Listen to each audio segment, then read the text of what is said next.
The hotel manager called me, and his voice was trembling like a leaf in a storm. "Mr. Blackwood, sir, I think there has been a terrible mistake. Your wife checked in yesterday under your name, but she is with another man." I laughed a dry, humorless sound and told him that was impossible because my wife was across town watching our grandchildren. There was a long, painful silence on the other end before he whispered, "Sir, please come to the front desk right away. She is wearing a red dress, and the man she is with is holding a Bible." That was the moment my life ended and my revenge began. Before I tell you how I destroyed their lives without lifting a finger, please tell me in the comments where you are listening from. If you have ever been betrayed by the people you built a world for, hit that like button and subscribe. My name is Cyrus Blackwood. I am 71 years old and my hands are rough like sandpaper. That is what happens when you spend 50 years hauling concrete, laying bricks, and building foundations for other people's dreams. I started my construction company with nothing but a rusty pickup truck and a shovel. And by the time I retired, I had built half the suburbs in this county. I am a man of silence. I listen more than I speak, and I observe more than I show. For 45 years, I thought I was building a legacy for my family. I thought the sweat on my brow and the ache in my back were the price of their happiness. I was wrong. It was a Tuesday afternoon, the kind of humid, sticky day we get down here in Georgia that makes the air feel heavy on your skin. I was sitting on my front porch, the one I built with my own 2 hands, drinking a glass of iced tea. I looked out at the lawn, perfectly manicured, and the big oak tree that had been a sapling when my wife Odessa and I moved in. It was quiet, a peaceful quiet, or so I thought. Odessa had left early that morning. She told me our daughter Jasmine needed help with the kids because the nanny had called in sick. Odessa was always doing that, always sacrificing her time for the family. She was a saint in the eyes of our community, a pillar of the First Baptist Church, a woman who wore hats on Sundays and baked pies for the sick. I sat there thinking about how lucky I was to have a woman who at 69 still had the energy to chase after toddlers. I took a sip of my tea, the ice clinking against the glass, and closed my eyes. I was thinking about the dinner I would make for her when she got home. Maybe some catfish and collard greens, her favorite. I wanted to treat her because she worked so hard. That was when my phone rang. It was a number I did not recognize, but I answered it anyway. It was the general manager of the Regal, the finest hotel in downtown Atlanta. I knew the place well because back in my contracting days, I handled the renovation of their West Wing. They treated me like royalty. They gave me a VIP membership that I rarely used because Odessa always said hotels were a waste of money when we had a perfectly good home. "Mr. Blackwood," the manager said, and I could hear the nervousness in his voice. "I am so sorry to disturb you, sir, but we have a flag on your account. There seems to be a discrepancy with the loyalty points being used for the current stay." I frowned, setting my tea down on the porch railing. I told him there must be a mistake because I was sitting on my porch and I hadn't stayed at a hotel in 3 years. I told him to just cancel the charge and we could sort it out later. But he didn't hang up. He hesitated. "Sir, the reservation was made under your name to use your diamond status, but the credit card on file was used for room service last night, a rather large bill for champagne and lobster." I felt a cold prickle on the back of my neck. Champagne and lobster. I don't drink champagne, it gives me heartburn. And Odessa always complained that shellfish was too expensive. I asked him who checked in. He said Mrs. Odessa Blackwood. She presented her ID at the desk. I told him that was impossible. I told him my wife was at my daughter's house in the suburbs watching cartoons and making peanut butter sandwiches. I told him he needed to check his security cameras because someone had stolen my wife's identity. There was the sound of typing on a keyboard, then a sigh. "Mr. Blackwood." "I am looking at the footage from check-in yesterday. It is definitely Mrs. Blackwood. I know her from the Christmas party you hosted here 5 years ago. She is wearing a red evening gown. And sir, she is not alone. The man with her, he signed for the extras." I froze. A red evening gown. Odessa didn't own a red evening gown. She wore modest blues and grays. She said red was too flashy for a woman of her age and standing in the church. I asked the manager to describe the man. He lowered his voice. "He is a tall gentleman, sir, bald head, wearing a gray suit. He is carrying a Bible with a leather cover." The world stopped spinning. I knew that description. I knew that suit. And I certainly knew that Bible. It belonged to Deacon Miller. Deacon Miller, who sat in the front pew every Sunday. Deacon Miller who preached about the sanctity of marriage and the fires of hell for sinners. Deacon Miller who shook my hand every week and called me Brother Cyrus. The manager asked me to come down to the front desk. He said there was something I needed to see before he processed the bill. I hung up the phone and sat there for a long time. The ice in my tea had melted, leaving a watery ring on the wood of the porch railing. The birds were still singing, the sun was still shining, but the world had turned gray. I felt a pain in my chest, not a heart attack, but the heavy, crushing weight of a life built on sand. I stood up slowly, my knees creaked. I walked to my driveway and climbed into my old Ford pickup truck. It was a 2015 model, reliable, sturdy, just like me. My son-in-law Garrett always made fun of it. He drove a leased BMW and called my truck a relic. I started the engine and backed out of the driveway. I didn't speed, I didn't drive recklessly. I drove with the steady, terrifying calm of a man who is driving to his own execution. The drive to the city took 40 minutes. I spent every minute of it trying to find an excuse. Maybe they were planning a surprise anniversary party for me. Maybe they were counseling a church member in trouble and needed a private place. But you don't order champagne and lobster for church counseling. You don't wear a red evening gown to plan a surprise party for a husband who hates surprises. The logic of a builder took over my mind. I deal in measurements, in concrete facts. If the foundation is cracked, the house will fall. And my foundation was cracking. I pulled up to the Regal. I didn't give my keys to the valet. I parked the truck myself in the garage, squeezing it between two luxury sedans. I walked into the lobby. It was gold and marble, smelling of expensive lilies and floor wax. I felt out of place in my polo shirt and work trousers, but I walked with my head high. I didn't go to the desk immediately. I saw the manager, Marcus, watching me from the counter, but I held up a hand. I wanted to see it with my own eyes. I found a large wingback chair in the corner of the lobby, positioned behind a large potted palm. I sat down and picked up a discarded newspaper. I didn't read a word. I just watched the elevators. My heart was thumping against my ribs like a trapped bird. 10 minutes passed, then 20. I watched businessmen shaking hands, tourists looking at maps, couples holding hands, and then the elevator bell dinged. The doors slid open. And there she was, Odessa, my Odessa. But not the woman I saw this morning in her bathrobe making oatmeal. This woman was radiant. She was wearing a dress the color of blood, tight enough to show curves I hadn't seen in years. Her hair was done up and she was wearing lipstick. She was laughing. It was a throaty, girlish laugh that I hadn't heard in decades. And holding her arm, guiding her out of the elevator like he owned her, was Deacon Miller. He wasn't wearing his church robes, of course. He was in a sharp gray suit, the top button of his shirt undone. He looked younger than his 55 years. He looked like a man who had won a prize. They weren't just walking together. They were intertwined. His hand rested on the small of her back, sliding down just a little too low for a friend. She leaned into him, whispering something in his ear that made him smile, a smile that was not holy. I watched them walk to the front desk to check out. I watched my wife, the mother of my child, the grandmother of my grandbabies, lean against the marble counter and stroke Deacon Miller's arm while he handed over the room key. They looked like a couple. They looked happy. Happier than she had ever looked sitting across from me at our kitchen table. I wanted to stand up. I wanted to scream. I wanted to march over there and tear that suit off his body and ask her why 45 years wasn't enough.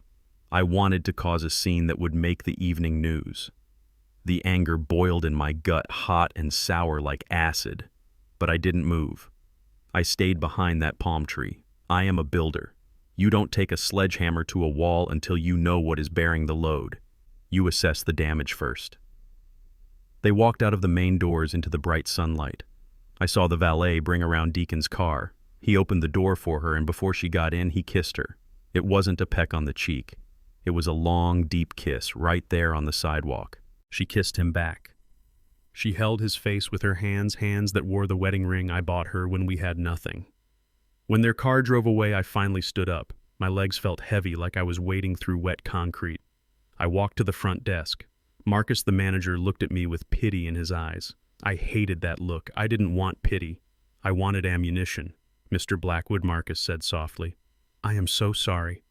I didn't say anything about feelings. I just asked for the receipt. I told him to print out everything. The room charge, the room service, the movies they ordered, the time they checked in and the time they checked out. I wanted a paper trail. Marcus printed it out and slid it across the counter in a discreet envelope. I opened it right there. $500 for dinner. $200 for a bottle of wine. I looked at the total. It was more than I used to make in a week when we were first married. I took out my phone and took a picture of the receipt. Then I asked Marcus if he could save the security footage of them at the desk. He nodded. For you, Mr. Blackwood, I will keep it on a separate drive. I thanked him and walked back to the garage. I sat in my truck for a long time staring at the steering wheel. I didn't cry. Tears are for sadness, and I wasn't sad anymore. I was empty. The love I had for Odessa didn't die in that moment. It was murdered. It was strangled by a red dress and a hypocrite's smile. I drove home. The house looked different now. It didn't look like a sanctuary. It looked like a stage where a bad play had been performed for 45 years. I parked the truck and went inside. The silence of the house was mocking me now. I went into the kitchen and poured the rest of the iced tea down the sink. I didn't want it anymore. I sat at the kitchen table and waited. I knew she would be coming home soon. She would come through that door wearing her sensible clothes, carrying her big purse, and she would lie to me. She would tell me about the grandkids. She would complain about her back hurting from picking up the baby. She would ask me what I did all day. And I would lie back. I realized then that the man who sat on the porch this morning was gone, that Cyrus was dead. The man sitting at the table now was someone else entirely. I was a man with a secret. I was a man with a plan. They thought I was just an old retired contractor, a simple man who was lucky to have such a sophisticated family. They thought I was blind. They thought I was deaf. They were about to find out that I was the one who built the walls they were living behind, and I was the only one who knew how to bring them down. I heard the garage door open, the sound of her car engine, the heavy thud of the door closing, footsteps in the hallway. Cyrus. Are you home? Her voice called out, cheerful, normal. The voice of a liar. I took a deep breath, smoothed my face into a mask of calm, and prepared for the performance of my life. I'm in the kitchen. Odessa, I called back. She walked in and she had changed clothes. She was wearing her gray slacks and a floral blouse. The red dress was gone. The makeup was wiped off. The hair was pulled back into its usual bun. She looked like my wife again, but I could smell it. Underneath the scent of cleaning wipes and baby powder, I could smell the faint, expensive perfume of the hotel lobby, and I could smell him. She walked over and kissed me on the cheek. Her lips were cold. Whew, what a day, she said, putting her purse on the counter. Those kids ran me ragged. Little Tina didn't want a nap, and the baby was fussy all afternoon. My back is killing me. I looked at her. I looked right into her eyes. How was the drive, I asked. Traffic bad, terrible, she said, not missing a beat. Construction on I-85. Took me nearly an hour to get across town. I nodded slowly. Well, sit down, I said. I'll get you some water. You must be exhausted. She sat down, sighing dramatically, rubbing her lower back. You're such a good man, Cyrus, she said. I don't know what I'd do without you. I turned my back to her to fill a glass of water at the sink. My hand gripped the glass so hard I thought it might shatter. I knew exactly what she would do without me. She would check into the Regal with Deacon Miller and drink champagne. Here you go, I said, placing the water in front of her. She drank it down. Did you have a good day? She asked. Do anything interesting? I smiled. A slow, thin smile. Oh, just the usual, I said. Sat on the porch, thinking about the future, thinking about our investments. Her ears perked up. She stopped rubbing her back. Investments, she asked. What about them, I was just thinking, I said, leaning against the counter. We have worked hard, Odessa. Maybe it's time we made some changes. Maybe it's time we looked at where our money is really going. She looked at me, a flash of something sharp in her eyes. Panic, greed. It was hard to tell. Why bring that up now, she asked. Everything is fine, isn't it? Everything is perfect. I lied. I just want to make sure everyone gets what they deserve. That night, I waited until she was asleep. She snored softly, the sleep of the guilty who think they have gotten away with it. I slipped out of bed and went into my home office. I locked the door. I went to the floor safe hidden under the rug, the one only I knew the combination to. I spun the dial. Click, click, click. I opened the heavy steel door and pulled out the file labeled House Deed. I opened it. The papers were shuffled. They weren't in the order I always kept them. Someone had been in my safe. Someone had moved the deed. I checked the other folders. The life insurance policy was on top. The beneficiary page was dog-eared. I sat back on my heels on the cold floor. This wasn't just an affair. An affair is a crime of the heart. This was a crime of the wallet. This was a heist. My wife wasn't just sleeping with the deacon, she was planning something. And judging by the way she talked about my daughter Jasmine needing money last week, the whole family might be in on it. My phone buzzed in my pocket, a notification from my bank app, a withdrawal alert, $5,000 cash withdrawn from the joint savings account at an ATM in the casino district. I looked at the time, 2:00 a.m. Odessa was asleep in the other room. So who had my card? Or rather, who had her card? I knew then that this was bigger than a hotel room. This was a dismantling of my life. They were picking my bones clean while I was still breathing. I closed the safe and locked it. I stood up in the dark office, the shadows stretching long across the floor. I didn't go back to bed. I sat in the leather chair watching the moon rise through the window. They wanted my money. They wanted my house. They wanted to replace me with a younger, flashier model while spending the fortune I built with my own sweat. I picked up a pen and a notepad. At the top of the page, I wrote one word: demolition. If they wanted to play games, we would play. But they forgot one thing. I am the one who built the structure. I know where the load-bearing walls are, and I know exactly where to place the dynamite to bring the whole thing down without getting a speck of dust on my boots. Tomorrow the family was coming over for dinner. Jasmine and her husband Garrett, the whole happy clan. I would smile, I would cook, and I would start setting the charges. The first explosion was going to be silent, but it would shatter their world. I drove home with a heaviness in my chest that felt like I had swallowed wet cement. The house I had built with my own 2 hands stood at the end of the driveway, but it did not look like my home anymore. It looked like a stage set where a terrible play was being performed. I parked my old truck and walked inside. The silence that usually brought me peace now felt cold and suffocating. I walked through the living room and ran my hand along the mantelpiece. Dust.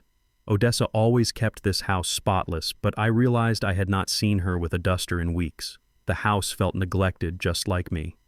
I went into the kitchen and poured the rest of my iced tea down the sink. I sat at the kitchen table and waited. I knew the routine. She would come through the door wearing her sensible clothes and carrying her big purse, and she would lie to me. I heard the garage door open, the sound of her car engine dying, the heavy thud of the door closing, footsteps in the hallway. "Cyrus, are you home?" Her voice called out cheerful and normal. It was the voice of a liar. I took a deep breath and smoothed my face into a mask of calm. "I am in the kitchen, Odessa," I called back. She walked in and she had changed clothes. She was wearing her gray slacks and a floral blouse. The red dress was gone. The makeup was wiped off. The hair was pulled back into its usual bun. She looked like my wife again, but I could smell it. Underneath the scent of cleaning wipes and baby powder, I could smell the faint, expensive perfume of the hotel lobby. And I could smell him. She walked over and kissed me on the cheek. Her lips were cold. "Whew, what a day," she said, putting her purse on the counter. "Those kids ran me ragged. Little Tina did not want to nap and the baby was fussy all afternoon. My back is killing me from carrying him around." I looked at her. I looked right into her eyes. She did not blink. She did not look away. She was looking me in the face and lying about our grandchildren. "How was the drive?" I asked. "Traffic bad." "Terrible," she said, not missing a beat. "Construction on the interstate took me nearly an hour to get across town." I nodded slowly. I knew for a fact there was no construction on that route today because I had checked the traffic report before I drove to the hotel. She was building a wall of lies, brick by brick. "Well, sit down," I said. "I will get you some water. You must be exhausted." She sat down, sighing dramatically and rubbing her lower back. "You are such a good man, Cyrus," she said. "I do not know what I would do without you." I turned my back to her to fill a glass of water at the sink. My hand gripped the glass so hard I thought it might shatter. I knew exactly what she would do without me. She would check into the Regal with Deacon Miller and drink champagne. "Here you go," I said, placing the water in front of her. She drank it down without hesitation. "Did you have a good day?" she asked. "Do anything interesting?" I smiled a slow, thin smile. "Oh, just the usual," I said. Sat on the porch, thinking about the future, thinking about our investments. Her ears perked up. She stopped rubbing her back. "Investments?" she asked. What about them?" "I was just thinking," I said, leaning against the counter. "We have worked hard, Odessa. Maybe it is time we made some changes. Maybe it is time we looked at where our money is really going." She looked at me, and I saw a flash of something sharp in her eyes. It might have been panic or it might have been greed. It was hard to tell. "Why bring that up now?" she asked. "Everything is fine, isn't it? Everything is perfect." I lied. "I just want to make sure everyone gets what they deserve." That night I waited until she was asleep. She snored softly, the sleep of the guilty who think they have gotten away with it. I slipped out of bed and went into my home office. I locked the door behind me. I went to the floor safe hidden under the rug, the one only I knew the combination to. I spun the dial. Click, click, click. The sound was loud in the quiet house. I opened the heavy steel door and pulled out the file labeled House Deed. I opened it and my heart stopped. The papers were shuffled. They were not in the order I always kept them. Someone had been in my safe. Someone had moved the deed. I flipped through the pages. The property tax records from the last 3 years were missing. I checked the other folders. The life insurance policy was on top. The beneficiary page was dog-eared as if someone had been staring at it for a long time. My hands started to shake. It was not the tremor of an old man. It was the vibration of pure rage. This was not just an affair. An affair is a crime of the heart. This was a crime of the wallet. This was a heist. My wife was not just sleeping with the deacon, she was planning something. And judging by the way she talked about my daughter Jasmine needing money last week, the whole family might be in on it. I sat back on my heels on the cold floor. I felt like a fool. I thought I was the protector of this family. I thought I was the head of the household, but they had been picking my pockets while I slept. I looked at the empty space in the file where the tax returns should be. Those returns showed the true value of my assets. They showed the offshore accounts I had set up years ago for our retirement. If those were gone, it meant they knew about the money I had kept quiet for a rainy day. Suddenly, my phone buzzed in my pocket. The blue light of the screen illuminated the dark office. It was a notification from my bank app, a withdrawal alert. $5,000 cash withdrawn from the joint savings account at an ATM in the casino district. I stared at the numbers. $5,000. That was the daily maximum limit. I looked at the time. It was 2 a.m. Odessa was asleep in the other room. I could hear her snoring through the wall. So who had my card? Or rather, who had her card? It had to be someone she trusted. Someone she gave access to. My mind raced to my son-in-law, Garrett. He had a gambling problem years ago that he swore he fixed. Or maybe it was Deacon Miller. Maybe he needed cash for his holy work. I knew then that this was bigger than a hotel room. This was a dismantling of my life. They were picking my bones clean while I was still breathing. I closed the safe and locked it. I stood up in the dark office, the shadows stretching long across the floor. I walked quietly back to the bedroom. I stood in the doorway and looked at the woman sleeping in my bed. In the moonlight, she looked innocent. She looked like the woman I married 50 years ago. But that woman was dead. The person in that bed was a stranger. A stranger who wore my wife's face and used my name to check into hotels with another man. A stranger who gave away our life savings in the middle of the night. I felt a tear roll down my cheek, but I wiped it away angrily. I did not have time for grief. I needed to think like a contractor. When a building is rotten, you do not paint over it. You condemn it. You tear it down. I went back to the kitchen and sat in the dark. I watched the moon rise through the window. They wanted my money. They wanted my house. They wanted to replace me with a younger, flashier model while spending the fortune I built with my own sweat. They thought I was weak. They thought I was old. They thought I was stupid. I picked up a pen and a notepad from the counter. At the top of the page, I wrote one word: demolition. If they wanted to play games, we would play. But they forgot one thing. I am the one who built the structure. I know where the load-bearing walls are, and I know exactly where to place the dynamite to bring the whole thing down without getting a speck of dust on my boots. Tomorrow the family was coming over for dinner. Jasmine and her husband Garrett. The whole happy clan. I would smile, I would cook, and I would start setting the charges. The first explosion was going to be silent, but it would shatter their world. I spent the entire afternoon in the kitchen standing over the heavy cast iron pot that belonged to my grandmother. I stirred the roux slowly and rhythmically until it turned the color of dark chocolate and the smell of toasted flour and fat filled the entire house. This was my signature seafood gumbo loaded with shrimp and crab and spicy andouille sausage. It was a dish that took patience and love and time, things that my family seemed to have ran out of years ago. Odessa was in the living room pretending to straighten up magazines, but I knew she was just waiting. She did not come in to taste the broth or ask if I needed help chopping the okra. She just floated around like a ghost in the house we had shared for decades. The silence between us was thick enough to cut with a knife, but I kept stirring. I focused on the rhythm of the spoon against the pot. Clink, scrape, clink. It was the only thing keeping me grounded. The doorbell rang at exactly 6 o'clock. My daughter Jasmine and her husband Garrett walked in, bringing a gust of humid air and expensive cologne with them. Jasmine gave me a quick peck on the cheek, but her eyes were darting around the room as if she was appraising the furniture. Garrett shook my hand with that firm grip he learned in business school, the kind that is meant to show dominance rather than respect. He was wearing a polo shirt that cost more than my weekly grocery bill, and his teeth were so white they looked fake. "Hey there, Cyrus," he said, clapping me on the shoulder. "Smells like you have been busy." He did not call me Dad or Mr. Blackwood, just Cyrus.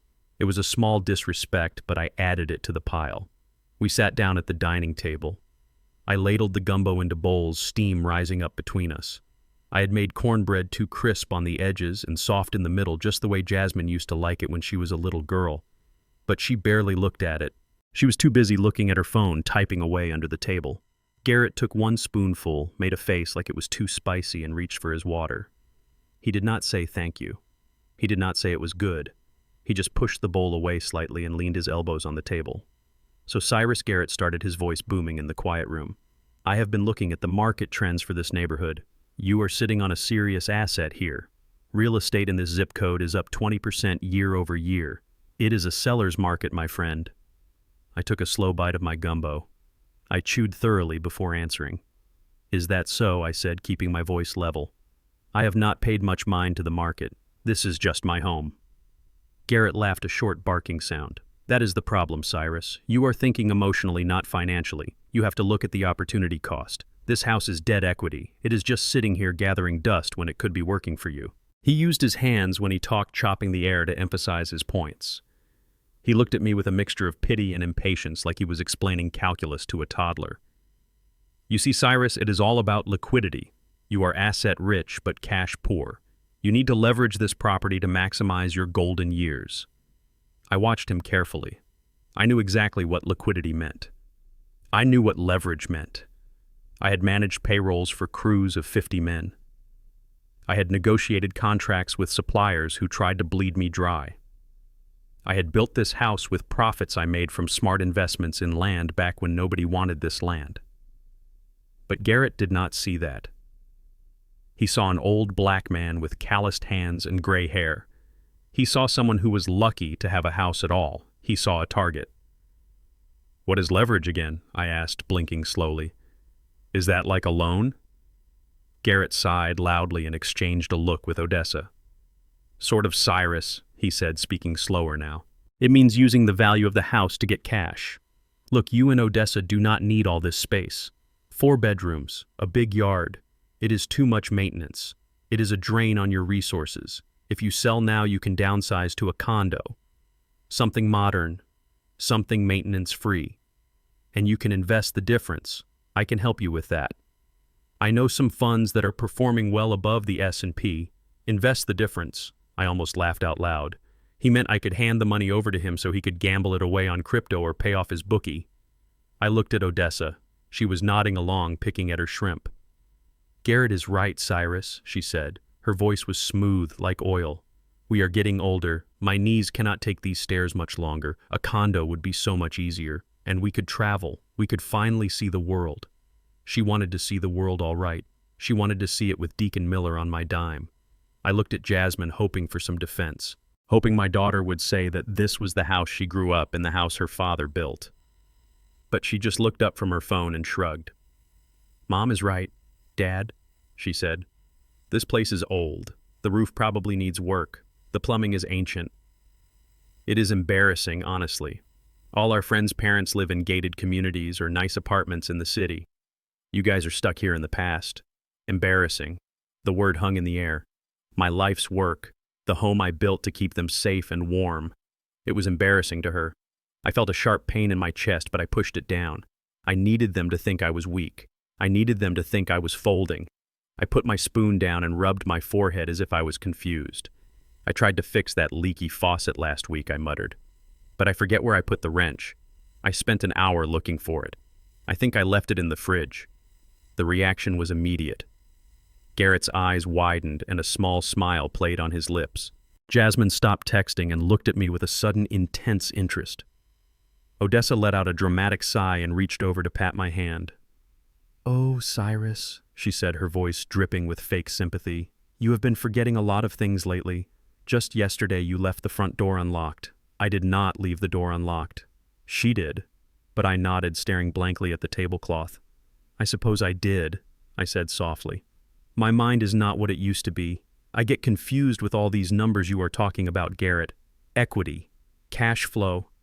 It makes my head spin." Garrett leaned forward, his eyes gleaming with greed. He looked like a wolf that just spotted a limping deer. "That is exactly why you need us, Cyrus," he said. "You should not be burdening yourself with these complex financial decisions. It is too much stress for someone your age. You need to let the younger generation handle the heavy lifting. We can take care of everything. We can set up a trust. We can manage the sale. You just have to sign a few papers and then you can relax. You can just sit back and enjoy your retirement." Jasmine nodded enthusiastically. "Yes, Dad," she said. "Garrett knows what he is doing. He is in finance. He can make sure your money lasts. You do not want to end up broke because you forgot to pay a bill or made a bad decision. We are just looking out for you." I looked from one face to the other, Garrett with his predatory grin, Jasmine with her selfish impatience, Odessa with her deceitful eyes. They were a pack of scavengers circling a dying animal. They did not see a father or a husband. They saw a payday. They saw a signature on a deed. They saw freedom from their own failures paid for by my hard work. I let my mouth hang open slightly and slumped my shoulders. "Maybe you are right," I said, my voice trembling just a little. "I do feel tired. I feel so tired all the time. And these bills, I just toss them in the drawer sometimes because I cannot read the small print." Garrett practically vibrated with excitement. He looked at Odessa and winked. I saw it. It was quick, but I saw it. It was a look of victory, a look that said, "We got him." "Do not worry about the bills," Cyrus Garrett said, reaching for the wine bottle and pouring himself a generous glass. "I will come over tomorrow and we can go through everything. We will get it all sorted out. We will get this house listed by next week. The market is hot. We have to strike while the iron is hot." I nodded slowly. "Next week," I repeated. "That sounds fast, but if you think it is best..." "It is best," Mom Odessa chimed in. "It is best for everyone." They finished their dinner in high spirits. Garrett even ate the rest of his gumbo, complimenting the spice level now that he thought he had won. Jasmine talked about a vacation she wanted to take to Cabo. Odessa talked about new luggage she needed. They talked over me and around me as if I was already gone, as if I was just a piece of furniture they were planning to sell. I sat there and ate my cornbread. It tasted like ash in my mouth, but inside my mind was sharp. My mind was a steel trap. They thought I was losing my grip. They thought I was a senile old man who put wrenches in the refrigerator. They had no idea. I was not forgetting anything. I was remembering everything, every insult, every lie, every greedy glance. I watched them toast with my wine. I watched them smile at their bright future, a future funded by my destruction. They thought they were taking the reins, but they were just grabbing onto a rope that was attached to an anchor, and I was about to kick it off the boat. When they finally left, Garrett clapped me on the back again, harder this time. "Get some rest, Cyrus," he said. "You look like you need it. Big day tomorrow. We are going to get you taken care of." I closed the door behind them and locked it. I stood in the hallway listening to the silence of the house. My house. The house they called embarrassing. The house they wanted to turn into cash flow. I walked back into the dining room. The bowls were empty. The wine bottle was empty. The table was a mess of crumbs and stains. I started clearing the dishes. I washed them by hand in the sink, watching the soapy water turn gray. Odessa had gone straight to the bedroom, claiming she had a headache, probably texting Deacon Miller the good news. I dried my hands on a towel. I looked at my reflection in the dark window above the sink. An old black man with gray hair and tired eyes stared back. But behind those eyes a fire was burning. They wanted to play the game of who is smarter. They wanted to play the game of who is in control. They thought their fancy degrees and their young minds gave them the advantage, but they forgot where they came from. They forgot that I survived Jim Crow. I survived recessions. I survived competitors who tried to burn my business to the ground. I survived a world that told me I was nothing, and I would survive them. I turned off the kitchen light. Tomorrow, Garrett was coming over to go through my papers. He was coming to take control. I smiled in the darkness. Let him come.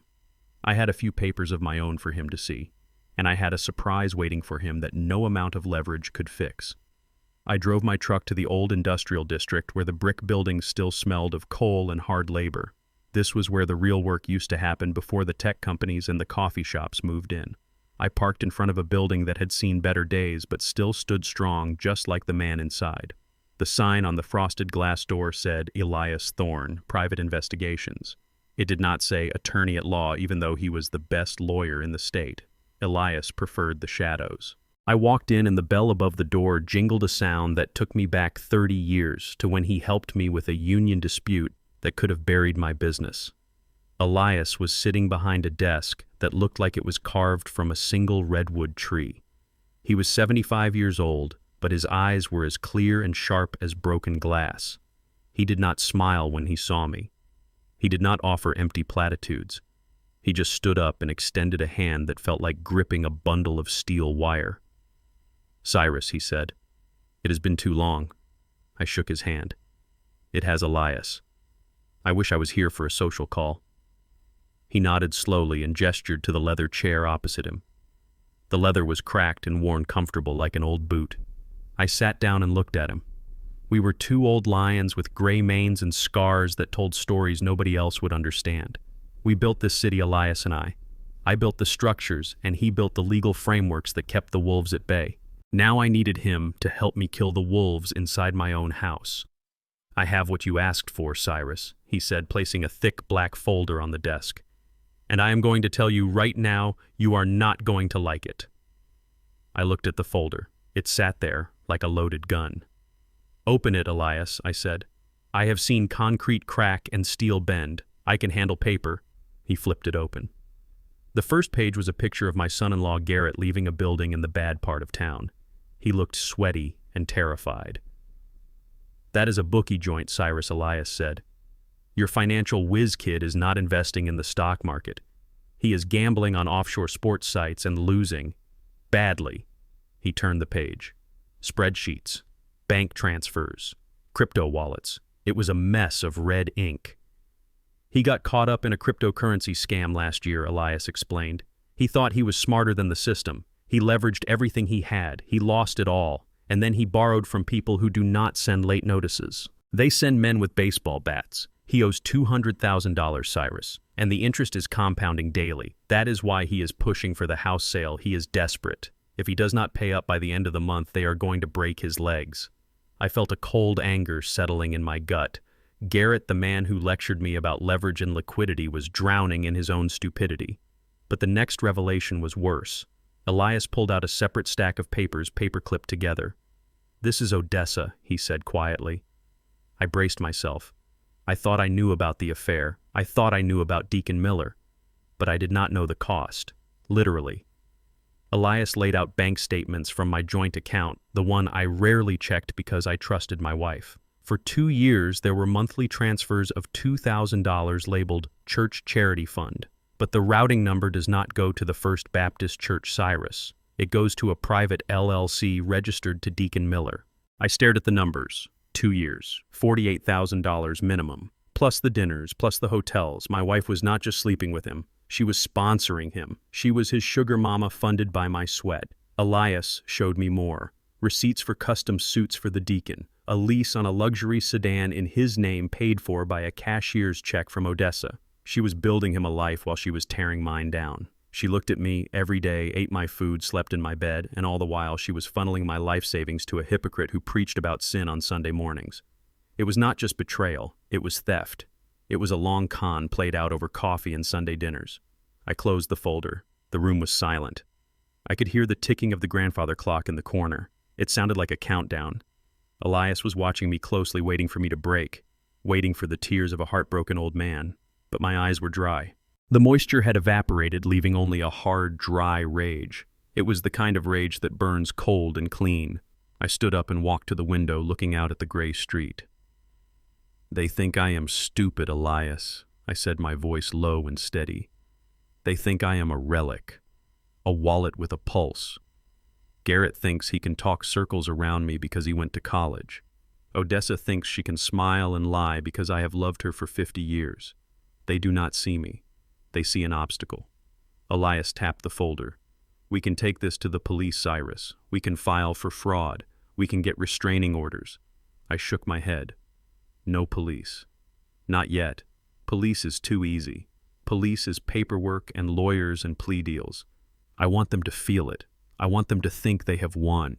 I want them to stand on the mountaintop and look down at the kingdom they think they have conquered, and then I want to kick the mountain out from under their feet.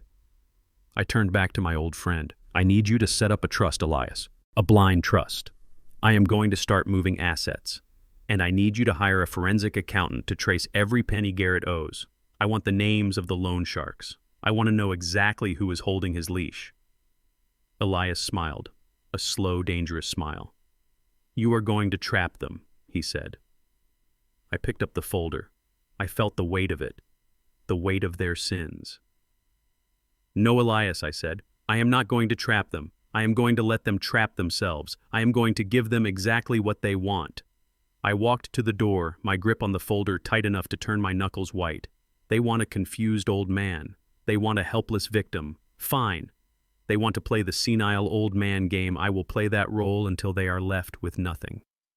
The war for my mind began on a Tuesday morning with a set of keys. I have placed my truck keys in the same ceramic bowl by the front door for 40 years. It is a muscle memory etched into my bones. But that morning the bowl was empty.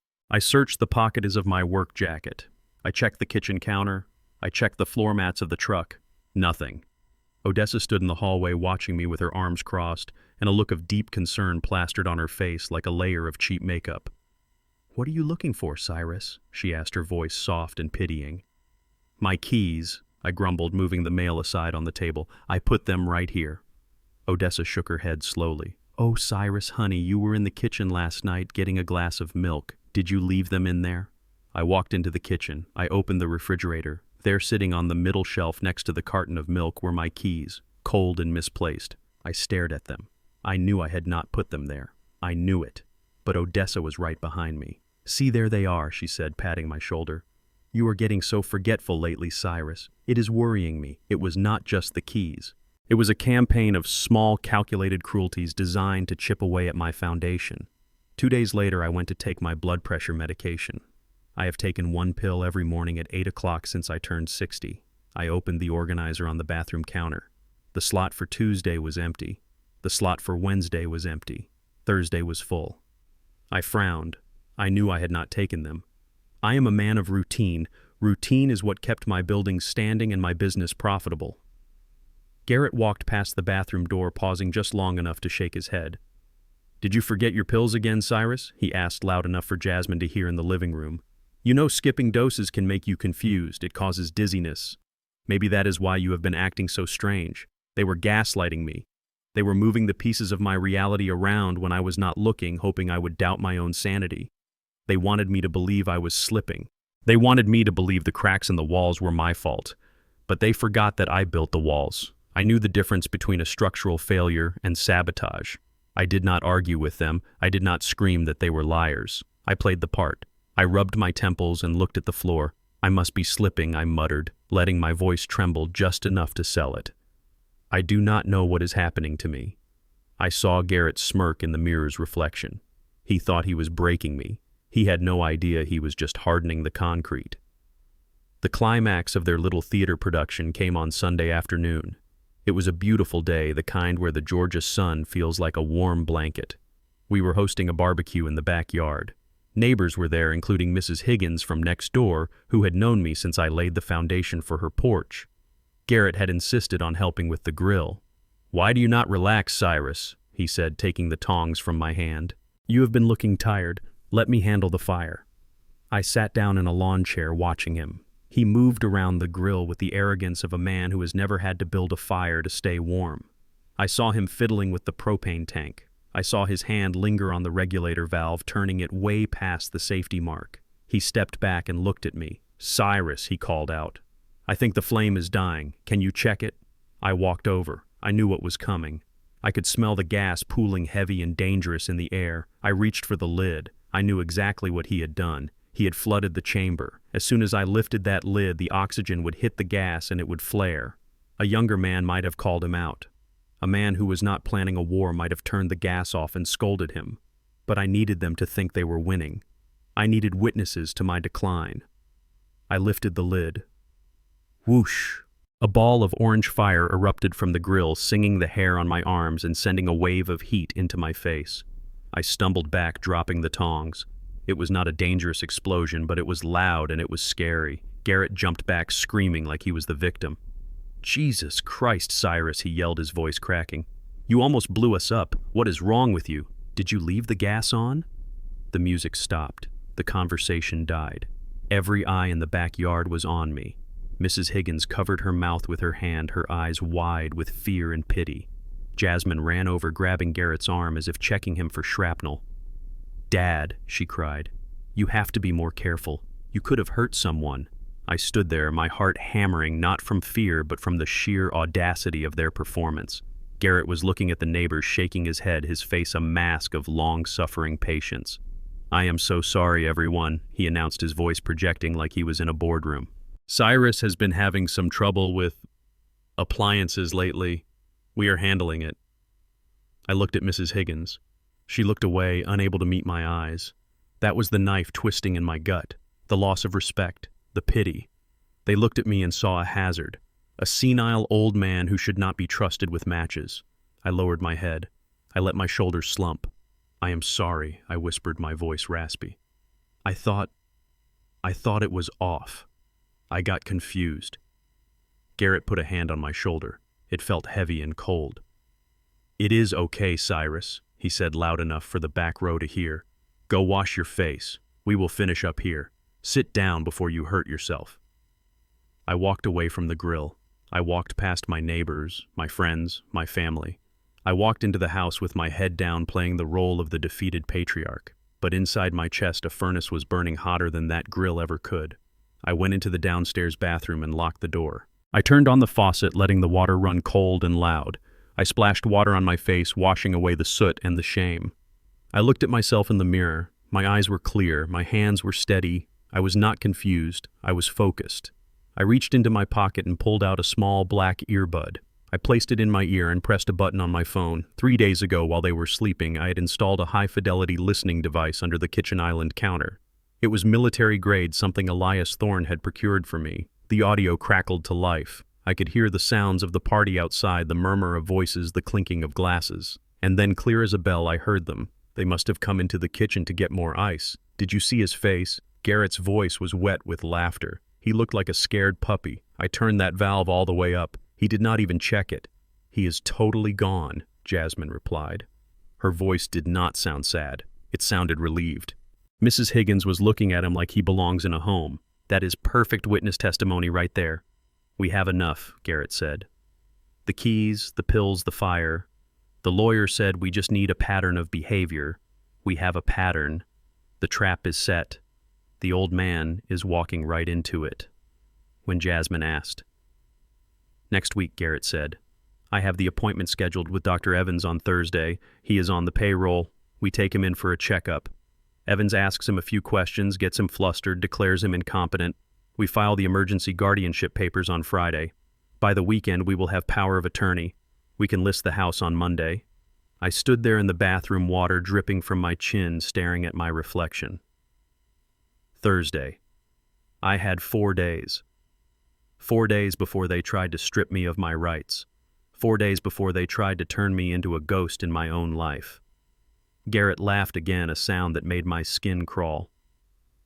It is almost too easy, he said. He trusts us. He thinks we are taking care of him. Stupid old man. I took the earbud out and put it back in my pocket. I dried my face with a towel. I was not a stupid old man. I was a man who had just been given the blueprints to the enemy's attack. They had a timeline. Now I had one too. They were going to try to ambush me on Thursday, but they did not know that I had already dug the trenches. I unlocked the bathroom door and stepped back out into the hallway. I was ready to go back outside. I was ready to eat their burnt burgers and listen to their fake concerns. Let them think the trap was sprung. Let them think the lion was asleep. Thursday was coming, and I would be ready. The Tuesday morning sun filtered through the curtains as I sat in my living room preparing for what I knew would be the final test. I had called Jasmine and asked her to come over alone. I told her I was feeling sentimental and wanted to look through some old photo albums. I told her I missed our time together, just father and daughter. It was a trap, of course, but it was a trap baited with love. I wanted to see if she would take the bait or if she would snap the trap shut on her own hand. I spent hours setting the scene. I dusted off the old leather-bound albums, the ones filled with pictures of her first steps, her high school graduation, her wedding day. I went into the kitchen and made a pot of hot cocoa using the same recipe I used when she was a little girl, melted chocolate whole milk and a dash of cinnamon. I placed a plate of her favorite butter cookies on the coffee table. The house smelled like nostalgia. It smelled like a time when things were simple and my little girl looked at me like I hung the moon. I sat in my armchair and waited. My hands were steady, but my heart was heavy. I looked at a photo from 20 years ago, me and Jasmine fishing at the lake. She was smiling, holding up a tiny bluegill, and I was beaming with pride. I wondered where that girl had gone. I wondered if she was still in there somewhere, buried under layers of greed and entitlement. When I heard her car pull into the driveway, I took a deep breath. This was it. Jasmine walked in looking impatient. She checked her watch before she even said hello. She was wearing expensive workout clothes and holding her car keys tight in her hand. "Hey, Dad," she said, giving me a quick, distracted hug. "What is this about? I have a spin class in an hour." I poured the cocoa into 2 mugs. "Just sit with me for a minute, Jasmine," I said softly. "Humor an old man." She sighed loudly, but she sat down on the edge of the sofa. She looked at the cookies and wrinkled her nose. "I am doing keto, Dad," she said. "I cannot eat those." I opened the photo album. "Look," I said, pointing to a picture. "Remember this day, the day you won the spelling bee. You were so happy." She glanced at the photo without interest. "That was 1,000,000 years ago, Dad. Why are we doing this?" I looked at her. I looked deep into her eyes, searching for any sign of softness, any sign of the daughter I raised. I saw nothing but irritation and calculation. I nodded slowly. "I have been doing a lot of thinking lately, Jasmine," I said. "About the future, about legacy." Her ears perked up at that word. She leaned forward slightly. "What about the future?" she asked. I took a sip of my cocoa. It was warm, but it did not warm the coldness inside me. "I have decided to rewrite my will," I said calmly. She froze. Her eyes widened. "Really?" she said, her voice tight. "Well, that makes sense. Garrett said you should probably update it. What are you thinking?" I leaned back in my chair. "I am thinking about what really matters," I said. "I came into this world with nothing, Jasmine. I fought for every dime I have, and I have realized that easy money makes weak people. I do not want to make you weak. So I have decided to donate 80% of my estate to the United Negro College Fund. I want to help kids who are hungry, kids who want to build something but just need a chance, like I did." The silence in the room was absolute. It was the silence of a bomb counting down. Jasmine stared at me, her mouth slightly open. Her face went pale, then a splotchy red. 80%, she whispered. "You are joking. You have to be joking." I shook my head. "I am deadly serious," I said. "I will leave you and Garrett enough to pay off your mortgage, maybe a little nest egg for the grandkids. But the rest, the bulk of it, it goes to charity. It is the right thing to do." She stood up slowly. Her hands were shaking. "No," she said. "No, I do not think that is the right thing to do. I think that is insane. You cannot do that, Dad. It is not fair." "Why not?" I asked, keeping my voice level. "It is my money. I earned it." "It is our money," she screamed. The sound was ugly and raw, tearing through the cozy atmosphere I had built. "How can you be so selfish? You are going to give millions to strangers while your own family struggles. You care more about looking like a hero to the world than you care about your own blood." "Struggles?" I asked. "Jasmine, you live in a 5-bedroom house, you drive a luxury SUV, you go on vacations 3 times a year. That is not struggling. You do not understand," she yelled, pacing the room like a caged animal. "You have no idea what it costs to live our life. We have plans, we have needs, and you are just going to throw it away because you want to play saint. You do not care about us. You never did. You are a selfish, bitter old man." I watched her unravel. This was not just greed. This was panic. She was terrified. And terror makes people say true things. Terror makes the mask slip. "You are my blood, Jasmine," I said. "That is why I am doing this. I want you to stand on your own 2 feet. I want you to be strong." "I do not want to stand on my own feet," she shrieked, her face twisted and ugly. "I want what is mine." "Garrett has been waiting for this. We have been waiting. You cannot just pull the rug out from under us now." And then she said it. The words that sealed her fate. The words that cut the last thread connecting us. "Garrett needs that money to live, Dad. He needs it now." She clamped her hand over her mouth as soon as the words left her lips. Her eyes went wide with horror. She realized she had said too much. She realized she had just admitted everything. I sat there staring at her. Garrett needs it to live. Not to buy a boat, not to invest, to live. That confirmed everything Elias Thorne had told me. The loan sharks, the danger. My daughter knew. She knew her husband was in deep with dangerous men. And instead of coming to me for help, instead of telling me the truth, she was waiting for me to die so she could pay his ransom with my grave money. She was willing to let them put me in a home, willing to let them drive me crazy just to save her husband from his own mistakes. I closed the photo album. The sound was final, like a gavel hitting a bench. The nostalgia was gone. The hope was gone. "Get out," I said. She blinked, tears streaming down her face now. "Dad, please." "I did not mean—" "Get out!" I roared, standing up. My voice shook the walls of the house I built. "I am not dead yet, Jasmine, and I am not an ATM machine. I am your father, or I used to be. Now get out of my house before I call the police." She grabbed her purse and ran. She did not look back. She did not apologize. She just ran out the door. I walked to the window and watched her. She fumbled with her keys, dropping them on the pavement before snatching them up. She got into her car, but she did not drive away immediately. She pulled out her phone. I could see her shouting into it. She was calling Garrett. She was telling him the plan had failed. She was telling him the bank was closed. She was telling him that the old man knew. I watched her drive away, leaving black tire marks on the driveway I had paved for her when she got her first car. My heart was broken, shattered into a million pieces, but my resolve was harder than ever. I went back to the table and picked up the mug of cold cocoa. I poured it down the sink. The test was over. She had failed. And now the war was truly on. I drove to First National Bank with the morning sun hitting the windshield, but I felt cold inside. This was the bank where I opened my first business account 40 years ago, when other banks would not even look at a black man with dirt under his fingernails. I walked through the glass doors and the smell of air conditioning and old money hit me. I did not stand in line. I walked straight to the glass office at the back. Robert Henderson, the branch manager, saw me coming. We had known each other since we were boys playing stickball in the street. He stood up immediately, his face serious. He did not smile. He knew why I was there. He ushered me in and closed the blinds. "Cyrus," he said, his voice low, "I am glad you came. We had an incident yesterday." I sat down in the leather chair. I knew there had been an incident because Elias Thorne had told me, but I needed to see it. "Show me Robert," I said. "I want to see him." Robert turned his computer monitor toward me. He clicked a file labeled security footage. The video was grainy but clear enough. I saw my son-in-law Garrett walk into the bank. He was wearing a suit that looked expensive but fit him poorly, like he was trying to be someone he was not. He walked up to the teller window with a swagger that made my stomach turn. I watched him slide a piece of paper across the counter. "That is a power of attorney form," Robert explained. "He claimed you were incapacitated. He said you had a stroke and he needed to liquidate the accounts to pay for your medical bills." I watched the teller on the screen. She was a smart girl named Sarah.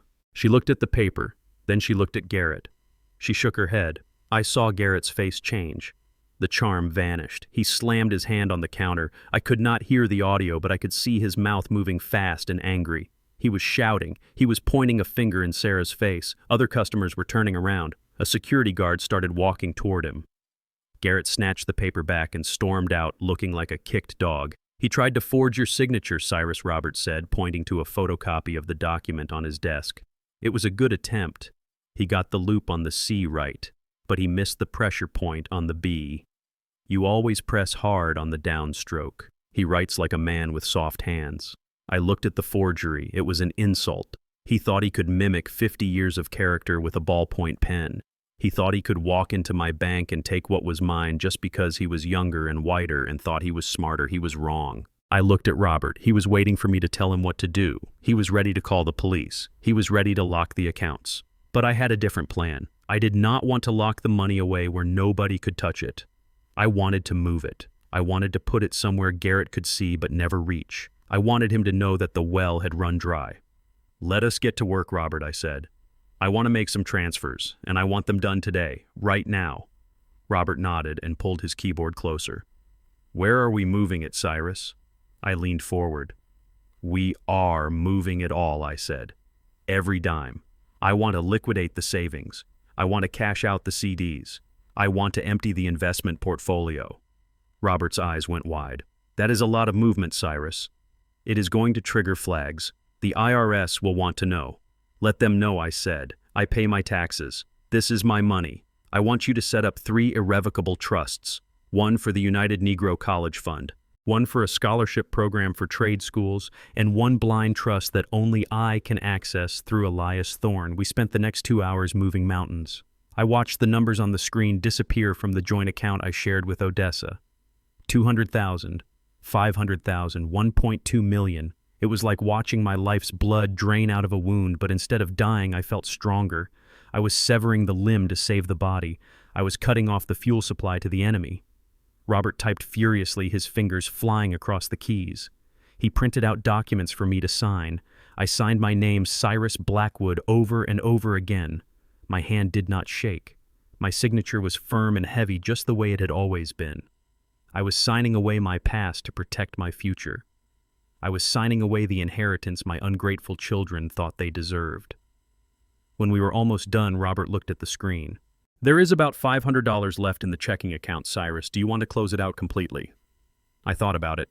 If I closed it, they would know immediately. The card would be declined. But if I left it open, they would have hope. Hope is a cruel thing. Hope keeps you walking into the trap. "Leave it," I said.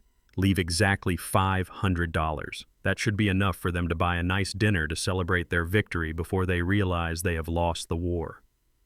Robert smiled, a grim, tight smile. "You are a hard man, Cyrus." I stood up and buttoned my jacket. "I had to be hard, Robert. The world is soft and it tries to eat you alive if you let it." I shook his hand. "Thank you, my friend. If anyone asks, if Garrett comes back, if Odessa calls, you tell them nothing. You tell them privacy laws prevent you from discussing the account. You let them sweat." I walked out of the bank feeling lighter than I had in days. The money was gone. It was safe. It was out of their reach. I had just impoverished myself on paper, but I felt like the richest man in Atlanta. I got back in my truck and drove toward the house. The sun was high in the sky now, burning away the morning mist. I felt focused. I felt dangerous. I had secured the perimeter. Now it was time to deal with the invaders inside the walls. I did not pull into my driveway. I parked down the street under the shade of a large magnolia tree. I wanted to see what was happening before I walked into the line of fire. I turned off the engine and watched. There were 3 cars in my driveway: Odessa's sedan, Garrett's flashy BMW, and a third car I did not recognize. It was a beat-up sedan with a dent in the rear bumper and a lawyer's parking sticker on the windshield. It looked like the kind of car driven by a man who chases ambulances. I got out of the truck and walked quietly through the neighbor's yard, keeping to the hedges. I knew the blind spots of my own property. I crept up to the side of the house near the dining room window. The window was open just a crack to let in the breeze. I could hear voices, low, urgent voices. I peered through the sheer curtains. They were all there. Odessa was sitting at the head of the table, wringing her hands. Garrett was pacing back and forth, his face red and sweaty. Jasmine was sitting next to her mother, looking pale. And there was a man I had never seen before. He was wearing a cheap suit that was too shiny and his tie was loose. He had a briefcase open on the table and papers were spread out everywhere. "This is a problem," Garrett was saying, his voice tight with panic.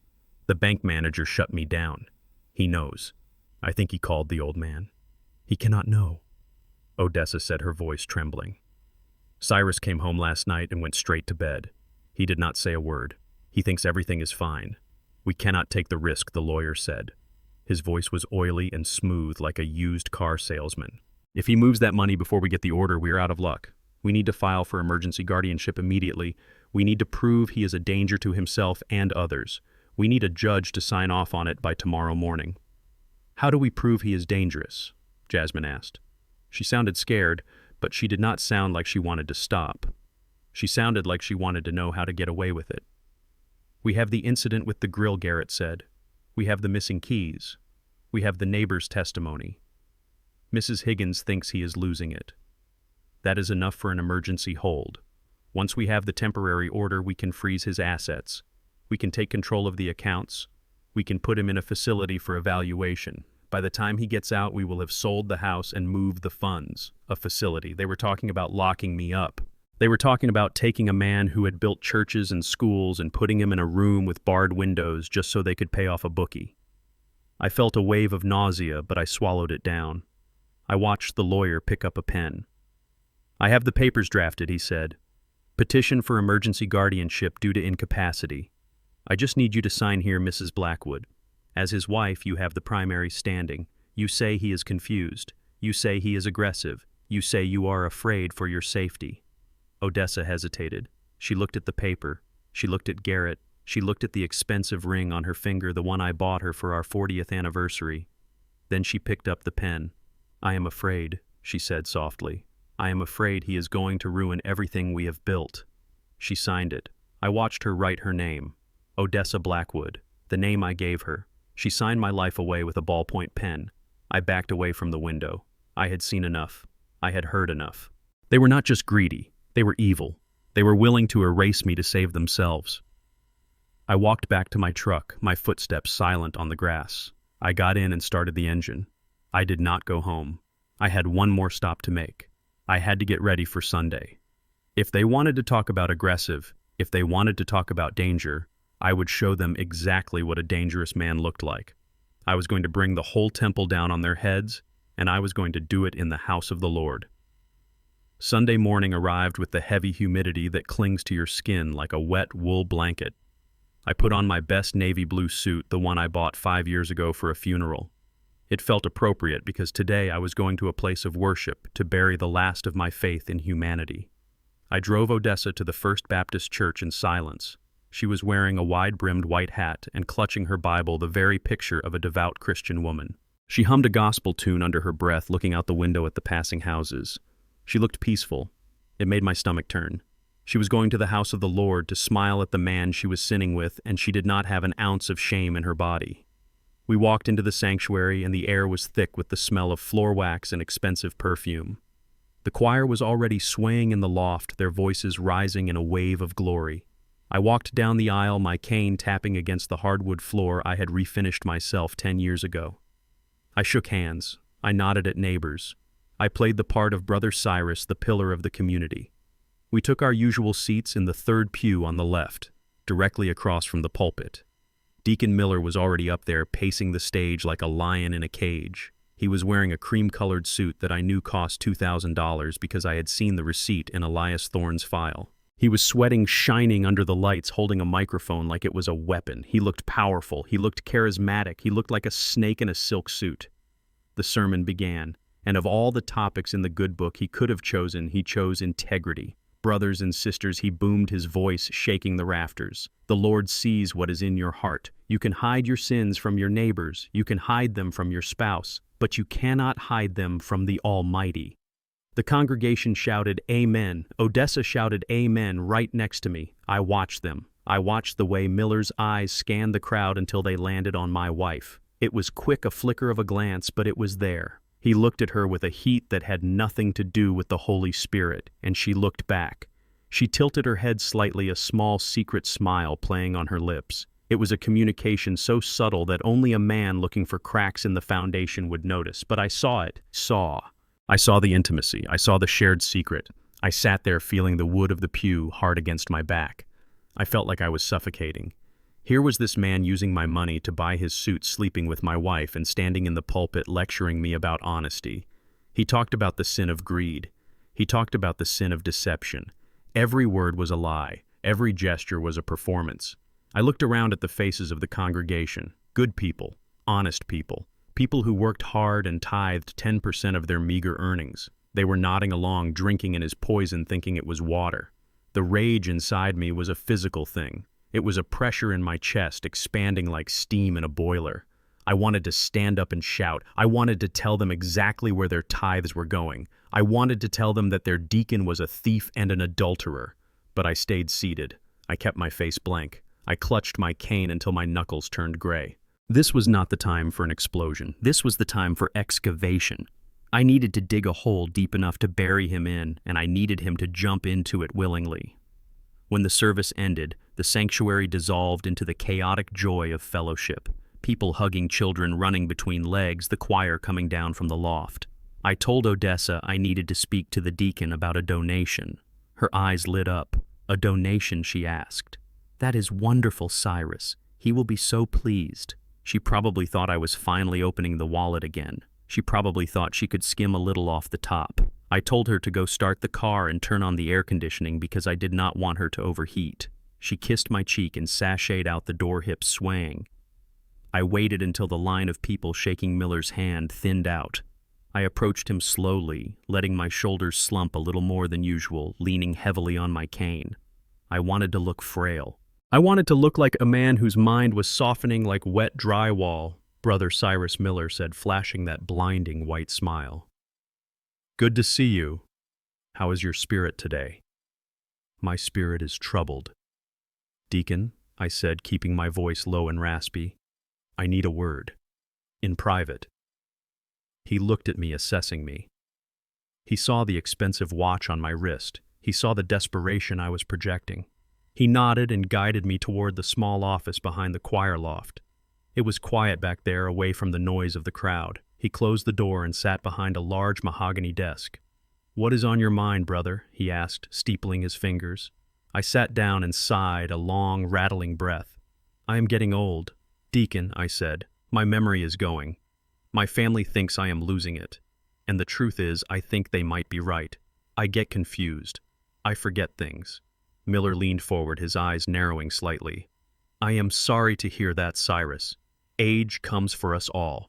But that is not what worries me, I continued. It is the money. I have made a lot of money in my life, Deacon, and I have not always been a righteous man. I have cut corners. I have been hard on people. And now that I am facing the end, I am scared. I am scared for my soul. Miller's face changed. The concern vanished, replaced by a sharp, predatory interest. The mention of money always got his attention. You want to make peace with the Lord, he said softly. Yes, I said. I want to clear my conscience. I have a substantial amount of cash. Money that the government does not know about. Money from jobs back in the 80s. I want to give it to the church, but I cannot do it through the official channels. My son-in-law, Garrett, he watches my accounts like a hawk. If he sees a check, he will stop it. He wants it all for himself. I paused, letting the words hang in the air. I watched Miller do the math in his head. Cash, off the books. No paper trail. No Garrett. How much are we talking about, Cyrus? He asked, his voice dropping to a conspiratorial whisper. $50,000, I lied. In $100 bills. Miller inhaled sharply. He licked his lips. That is a very generous gift, Cyrus. The Lord would certainly look favorably on such a sacrifice. But I need you to handle it personally, I said. I do not want a receipt. I do not want a plaque with my name on it. I just want to hand it to you and know that it is going to God's work. Can you do that for me, Deacon? Can you take this burden off my soul? Miller stood up and walked around the desk. He put a hand on my shoulder. It felt heavy and hot. Brother Cyrus, he said, his voice thick with fake emotion. I would be honored to help you find redemption. We can keep this between us and the Lord. It will be our secret. I looked up at him, playing the part of the grateful penitent. Thank you, Deacon. You do not know what this means to me. When can you bring it? He asked. The greed was leaking out of him now. He was not even trying to hide it. I thought about it. I scratched my chin with a trembling hand. My 50th wedding anniversary party is coming up, I said. Next Saturday. Everyone will be there. It will be chaotic. Garrett will be distracted playing the host. I can bring the cash in a gift bag. I will hand it to you during the reception. Nobody will suspect a thing. Miller smiled. It was a wide, genuine smile. The smile of a man who just won the lottery. That sounds perfect, Cyrus. Absolutely perfect. I will be there. I will make sure that money finds its way to the right place. I stood up, leaning on my cane. I felt a wave of revulsion so strong I almost gagged, but I forced myself to shake his hand. God bless you, Deacon, I said. God bless you too, Cyrus, he replied. You are doing the right thing. I walked out of the office and down the hallway. As soon as I was out of his sight, I straightened my back. I reached into my jacket pocket and pressed the stop button on the digital recorder I had sewn into the lining. I had him. I had him accepting illegal cash. I had him agreeing to bypass the church's financial controls. I had him conspiring with a man he thought was senile to hide money from his family. I walked out into the bright Sunday sunlight. Odessa was waiting in the car, the engine running. I got in and she looked at me expectantly. "Did you talk to him?" she asked. "I did," I said, fastening my seatbelt. He was very understanding. Odessa smiled, relaxing back into her seat. "That is good, Cyrus. That is very good." She had no idea. She thought I was securing her future with her lover. She thought I was funding their retirement. She did not know that I had just handed Deacon Miller the shovel he would use to dig his own grave. And next Saturday, in front of God and everyone, I was going to push him into it. Thursday morning arrived with a sky the color of a bruised plum. I sat in my leather armchair in the living room wearing my old cardigan with the missing button. I chose it specifically because it made me look small. It made me look like a man who had stopped caring about the details. I stared at the wall clock, watching the second hand sweep past the 12, tick, tick, tick. It was the rhythm of a trap snapping shut. At 10 o'clock sharp, the front door opened. Garrett walked in without knocking. He never knocked anymore. He treated my house like a waiting room for his inheritance. Behind him walked a man who looked like he had slept in his car. He was wearing a white coat that was a size too small and carrying a battered leather satchel. Dad Garrett said, his voice booming with fake cheerfulness. "I brought a friend to see you. This is Dr. Evans. He is just going to ask you a few questions. A routine checkup." I looked at Dr. Evans. I knew him, not personally, but from the file Elias Thorne had given me. His name was not really Evans. It was Mitchell, and he had lost his medical license 3 years ago for writing prescription painkillers for cash. He was a gambler just like Garrett. I could smell the stale cigarette smoke on him from across the room. He had the shaky hands of a man who needed a drink. "Dr. Evans," I said, letting my voice quaver, "are you the foot doctor? My bunions are killing me today." Garrett sighed loudly and rolled his eyes. "No, Dad, he is a specialist. A brain doctor. He just wants to make sure you are thinking clearly." Evans stepped forward and forced a smile that looked like a grimace. "Hello, Mr. Blackwood. No need to worry. We are just going to have a little chat. Why do you not sit back and relax?" I sank deeper into the chair, letting my mouth hang open slightly. I gripped the armrests as if I was afraid of falling off the earth. I was ready for my performance. I was ready to give them exactly what they paid for. The air in the room was thick with tension, and the cheap cologne Garrett wore to cover up the smell of his desperation. Evans pulled a dining chair over and sat directly in front of me. He pulled a clipboard out of his satchel. He did not even have a pen. He had to pad his pockets until Garrett handed him a gold-plated one, probably stolen from my desk. "All right, Mr. Blackwood," Evans started clicking the pen. "Let us start with something easy. Can you tell me what year it is?" I squinted at him. I looked at the window. I looked at my hands. The year, I repeated slowly. Well, it must be the year of the flood. Or was that the year the crops failed? I remember Odessa wearing a blue dress. "Is it 1999? Garrett snorted from the corner of the room. "See," he hissed. "He has no clue." Evans wrote something down on the clipboard. "Okay, Mr. Blackwood. Can you tell me who the President of the United States is?" I smiled, a vacant, goofy smile. "The President," I said. "That is easy. It is that nice man on the television, the one who sells the car insurance, or is it the man who reads the weather? I like him. He has a nice tie." Evans looked at Garrett and shook his head. "This is advanced," he muttered. "Disorientation. Cognitive decline." "Let us try some math," Evans said, turning back to me. "Can you count backwards from 100 by sevens?" I frowned. 100, I said. "That is a big number. I used to have $100 once. I bought a bicycle, a red one. I rode it all the way to the river. Did you know the river is rising? We should probably check the levees." I was talking nonsense. I was mixing memories with gibberish. I was weaving a tapestry of senility that was so thick they could not see the man hiding behind it. I watched Garrett's face. He was not sad. He was not worried. He was delighted. Every wrong answer was a dollar sign in his eyes. He was practically vibrating with excitement. Evans put the clipboard down on his knees. Mr. Blackwood, do you know who this man is pointing at, Garrett? I looked at my son-in-law. I looked at the man who was trying to bury me. I looked at the man who forged my signature and stole from my accounts. That is the delivery boy, I said confidently. He brings the pizza. But he always forgets the pepperoni. You should tip him anyway. He looks like he needs the money. Garrett laughed out loud. It was a cruel, ugly sound. The delivery boy, he crowed. That is Rich. He does not even know his own family. Write it down, Evans. Write it all down. Total incapacity. Danger to himself and others. Evans scribbled furiously. I think we have seen enough, he said, standing up. The diagnosis is clear. Severe dementia. He is unable to manage his own affairs. He needs immediate guardianship. Garrett walked over and clapped Evans on the back. Thank you, doctor. You have no idea how hard this has been on the family. We just want to make sure he is safe. Safe, Evans repeated, putting the pen in his pocket. Of course. I will sign the affidavit right now. You can file it with the court in the morning. I watched them. 2 crooks sealing a deal over my living body.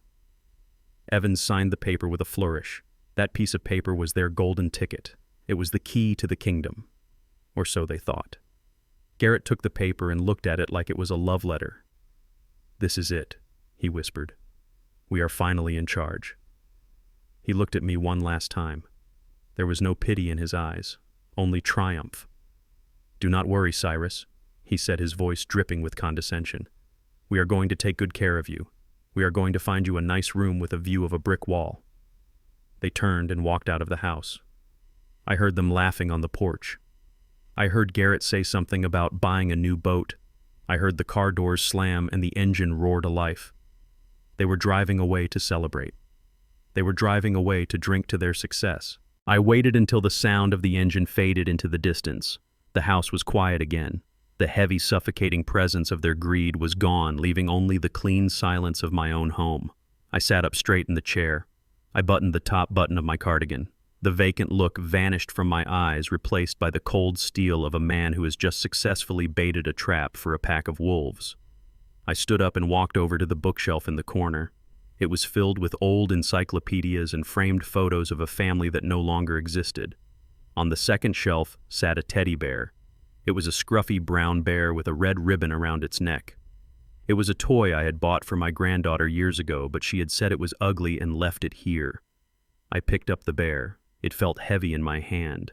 I looked into its black plastic eyes. Hello, Mr. Bear, I said softly. Did you see all that? I turned the bear over and opened the Velcro seam on its back. Nestled inside the stuffing was a small black box, a high-definition camera with a wide-angle lens. The red light was still blinking. Recording.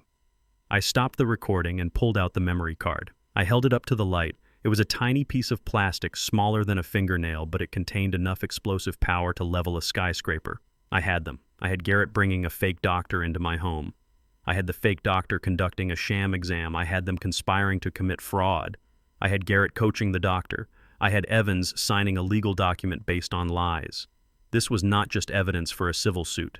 This was evidence for a criminal indictment. This was the nail in the coffin. I walked to my desk and inserted the card into my computer. I watched the video. The picture was crisp. The audio was crystal clear. I watched myself playing the fool. I watched Garrett laughing at me. I saved the file. I made 3 copies, one for Elias Thorne, one for the district attorney, and one for the big screen at the party. I leaned back in my chair and took a deep breath. They wanted to declare me incompetent. They wanted to take away my voice. Well, they were about to find out that I had a very loud voice and I was done whispering. The party was in 2 days, the golden anniversary. 50 years of marriage. It was supposed to be a celebration of love. Instead, it was going to be a celebration of justice. I looked at the calendar on the wall. Saturday was circled in red ink. I am coming for you, Garrett, I whispered to the empty room. I am coming for you, Odessa, and I am bringing the thunder. The night before, the party was silent, but it was not peaceful. It was the heavy, charged silence of the air before a tornado touches down. I sat in my study, the only room in the house where I still felt like myself. The curtains were drawn, shutting out the world. On the desk in front of me sat a crystal tumbler filled with amber liquid. It was a single malt scotch aged 25 years. I had been saving it for this anniversary. I had planned to share it with Odessa to toast to half a century of love and partnership. Now I was drinking it alone. It burned, going down a clean, sharp heat that matched the fire in my belly. I looked around the room. The shelves were lined with architectural books, blueprints and awards. Framed photos covered the walls. Me and Odessa on our wedding day, young and hopeful. Me holding Jasmine when she was born, my hands looking enormous next to her tiny body. Family vacations at the beach, graduation days, Christmas mornings, a lifetime of memories, and every single one of them was now tainted. Every smile was a lie. Every hug was a deception.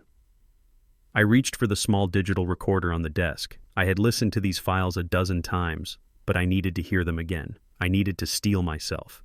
I needed to remember why I was doing this. I pressed play. The voice of my wife filled the room, tinny and distorted, but unmistakable. She was talking to Deacon Miller. "I can barely stand to touch him anymore," she said. Her voice was filled with disgust.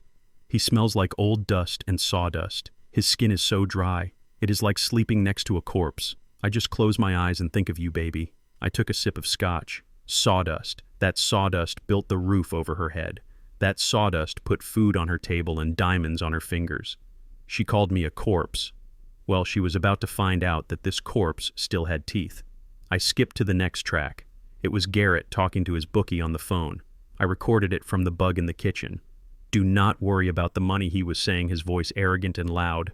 "The old man is a pushover. He is a stupid old N-word who got lucky with a few contracts back in the day. He does not even know how to use a computer. I am going to bleed him dry, and he is going to thank me for it." The racial slur hung in the air, ugly and hateful. It was not the first time I had been called that. I grew up in the South in the 50s. I had been called worse by better men. But hearing it from the man I welcomed into my home, the man who married my daughter, the man who ate my food, it cut deeper than any knife. He did not just think I was old. He thought I was inferior. He thought my black skin made me stupid. He thought my lack of a college degree made me easy prey. I clenched my fist until my nails dug into my palm. Stupid. Lucky. I worked 16-hour days in the blistering heat.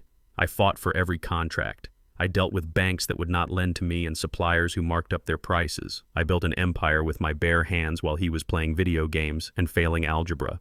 And he thought he was smarter than me. I played the last track. It was Jasmine, my little girl. She was talking to Garrett. "Why does he have to live so long?" she whined. "It is selfish, really. He is just taking up space. If he died now, we would get everything.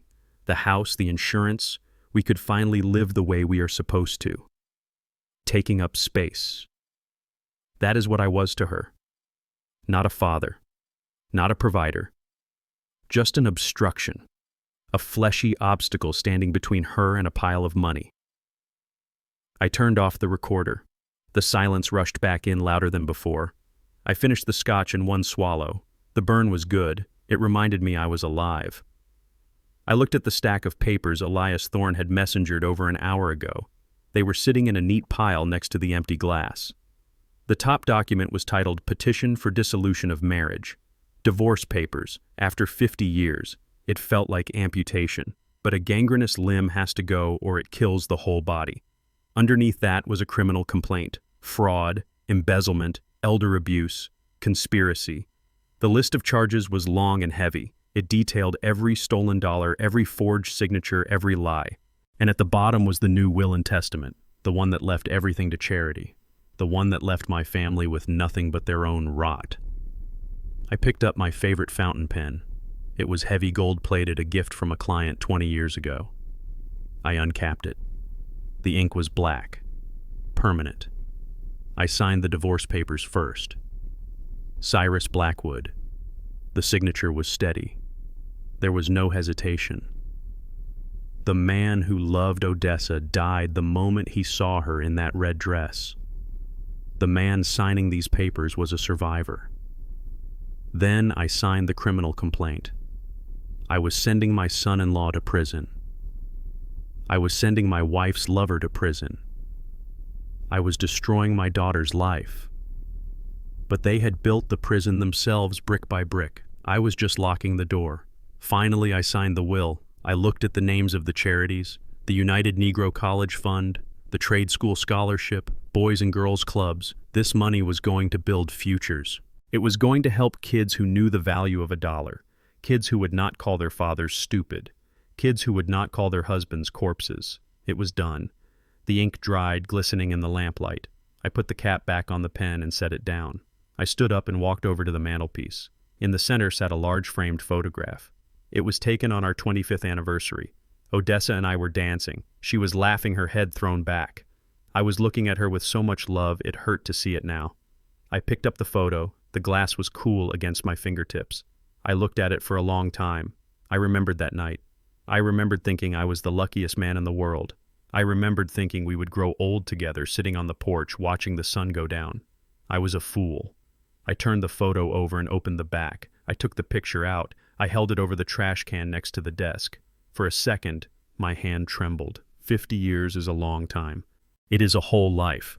But then I heard Garrett's voice in my head. Stupid old N-word. I let the photo drop. It fluttered down into the darkness of the bin, landing on top of crumpled papers and old receipts. I placed the empty frame face down on the desk. I walked to the window and pulled back the curtain. The moon was high and full, casting a silver light over the lawn. Tomorrow was the party, the golden anniversary, 200 guests, champagne, cake, speeches. They thought it was going to be their coronation. They thought I was going to hand over the keys to the kingdom and fade away into the twilight. I smiled. A cold, hard smile. Tomorrow was not a coronation. It was an execution. And I was the hangman. I turned off the lamp, plunging the room into darkness. I walked out of the study and closed the door. I went upstairs to the guest room. I locked the door. I lay down on the bed, fully dressed. I did not sleep. I stared at the ceiling, waiting for the sun to rise, waiting for the storm to break, waiting for the end of the world. The grand ballroom of the Royal Hotel was a spectacle of excess that would have made a Roman emperor blush. Crystal chandeliers the size of small cars hung from the ceiling, casting a prism of light over 200 guests. The tables were draped in silk linens that shimmered under the lights, and the centerpieces were towering arrangements of white orchids and calla lilies imported from South America. I stood near the entrance in my tuxedo, feeling the stiff collar against my neck like a noose. I looked around the room and saw my life savings being eaten and drunk by strangers. There was a champagne fountain flowing with vintage Dom Perignon. There was a seafood station piled high with lobster tails and king crab legs. There was a jazz quartet playing in the corner, their music smooth and expensive. I knew exactly how much this cost. I knew because my phone had been vibrating in my pocket all day with fraud alerts from my credit card company. Garrett and Odessa had spared no expense. Why would they? It was not their money. They were spending the inheritance they thought they had already secured. They were throwing a party to celebrate their own cleverness. I watched Odessa working the room. She was wearing a gold sequined gown that hugged her body tightly. She looked radiant. She looked like the queen of the ball. She was laughing with the mayor's wife, holding a flute of champagne with her pinky extended. Every few minutes her eyes would dart to the corner of the room where Deacon Miller was holding court. The deacon was wearing a tuxedo that matched mine, custom-tailored and sharp. He was surrounded by the church elders, nodding solemnly as he spoke, probably telling them about the burdens of leadership, while he ate my shrimp and drank my wine. He looked at Odessa with a possessive gleam in his eye. It made my stomach turn. They were so bold, they were so sure of themselves. They thought the old man in the corner was too blind to see the glances and too stupid to understand the game. Jasmine was there too, wearing a dress that cost more than her car. She was showing off her diamond earrings to a group of her high school friends. I heard her laugh, a shrill sound that grated on my nerves. My father is so generous, she was saying. He just wants us to be happy. Generous. That was the word of the night. Everyone came up to me, shaking my hand, patting my back, telling me how lucky I was to have such a devoted family. You must be so proud, Cyrus, they said. 50 years is a long time. You have built a beautiful life. I nodded and smiled, a tight grimace that passed for gratitude. I did not trust myself to speak. If I opened my mouth, I might scream. I might tell them that the beautiful life they saw was a facade built over a sinkhole. Garrett appeared at my side, his face flushed with alcohol and adrenaline. He smelled of scotch and expensive cologne. "It is time, Cyrus," he said, gripping my elbow. "The speeches are starting. Everyone is waiting for you." He guided me toward the stage, his grip firm and controlling. He was playing the part of the dutiful son-in-law perfectly. He whispered to people as we passed, "Excuse us. Coming through, make way for the man of the hour." He He treated me like a fragile piece of cargo, something valuable but heavy that needed to be moved carefully. We walked up the stairs to the stage. The spotlight hit us, blinding me for a second. The room went quiet. 200 faces turned toward us. I saw the anticipation in their eyes. They were expecting a heartwarming moment. They were expecting tears and hugs. Garrett took the microphone. He stood tall, puffing out his chest. He looked out at the crowd with a smile that showed too many teeth. "Good evening, everyone," he boomed, his voice echoing through the hall. "Thank you all for coming to celebrate this momentous occasion. 50 years, half a century. It is an achievement that most of us can only dream of." He paused for applause. The room clapped politely. Garrett turned to look at me, his expression softening into a mask of adoration. "I have known Cyrus Blackwood for 10 years, he continued. "And in that time I have learned what it means to be a man. I have learned what it means to build something from nothing. Cyrus is a legend in this town. He built the schools your children go to. He built the churches where you pray. He built the foundations of this community with his bare hands." He reached out and put a hand on my shoulder. I could feel the heat of his palm through my jacket. It felt like a brand. "But even legends get tired," Garrett said, his voice dropping to a somber, reverent tone. "Even giants need to rest. Cyrus has spent his whole life taking care of others. He has carried the weight of the world on his shoulders, and now as he enters his golden years, it is time for us to take care of him. It is time for him to lay down his burden." Odessa walked up the stairs, then dabbing at her dry eyes with a lace handkerchief. She stood on my other side, linking her arm through mine. She leaned her head on my shoulder, the picture of a devoted wife. "Cyrus has always been a provider," Garrett said, his voice rising again. "He has always put his family first. And tonight, he wants to make one final grand gesture. He wants to ensure that his legacy lives on. He wants to ensure that his children and his grandchildren are secure." I watched the crowd. They were leaning forward, captivated. They were eating it up. Garrett reached into his inside jacket pocket. He pulled out a thick envelope. He opened it slowly, theatrically. He pulled out a sheaf of papers bound in a blue legal folder. "Ladies and gentlemen," Garrett announced, holding the papers up like a trophy. "Tonight we are not just celebrating an anniversary, we are celebrating a transition. Cyrus has decided to gift his entire estate, including his company, his properties, and his assets to his family. He is transferring the stewardship of the Blackwood legacy to me and his daughter Jasmine, so that he can finally enjoy the retirement he so richly deserves." The crowd erupted. They stood up and cheered. They thought it was beautiful. They thought it was noble. They did not know they were cheering for a robbery. They did not know they were applauding a coup. Garrett turned to me, his eyes shining with triumph. He held out the papers. He held out a gold fountain pen. "Here it is, Dad," he said, loud enough for the microphone to pick up. "The transfer of deed, the power of attorney, everything we talked about. Just sign here and we will take it from here. You will never have to worry about a bill again." He thrust the pen toward me. The crowd went silent, waiting for the historic moment. I looked at the papers. I saw the words quitclaim deed. I saw the words irrevocable power of attorney. He was trying to trap me in public. He was trying to use the social pressure of 200 people to force my hand. He thought I would be too embarrassed to refuse. He thought I was too weak to fight back. I looked at Odessa. She was smiling at me, squeezing my arm.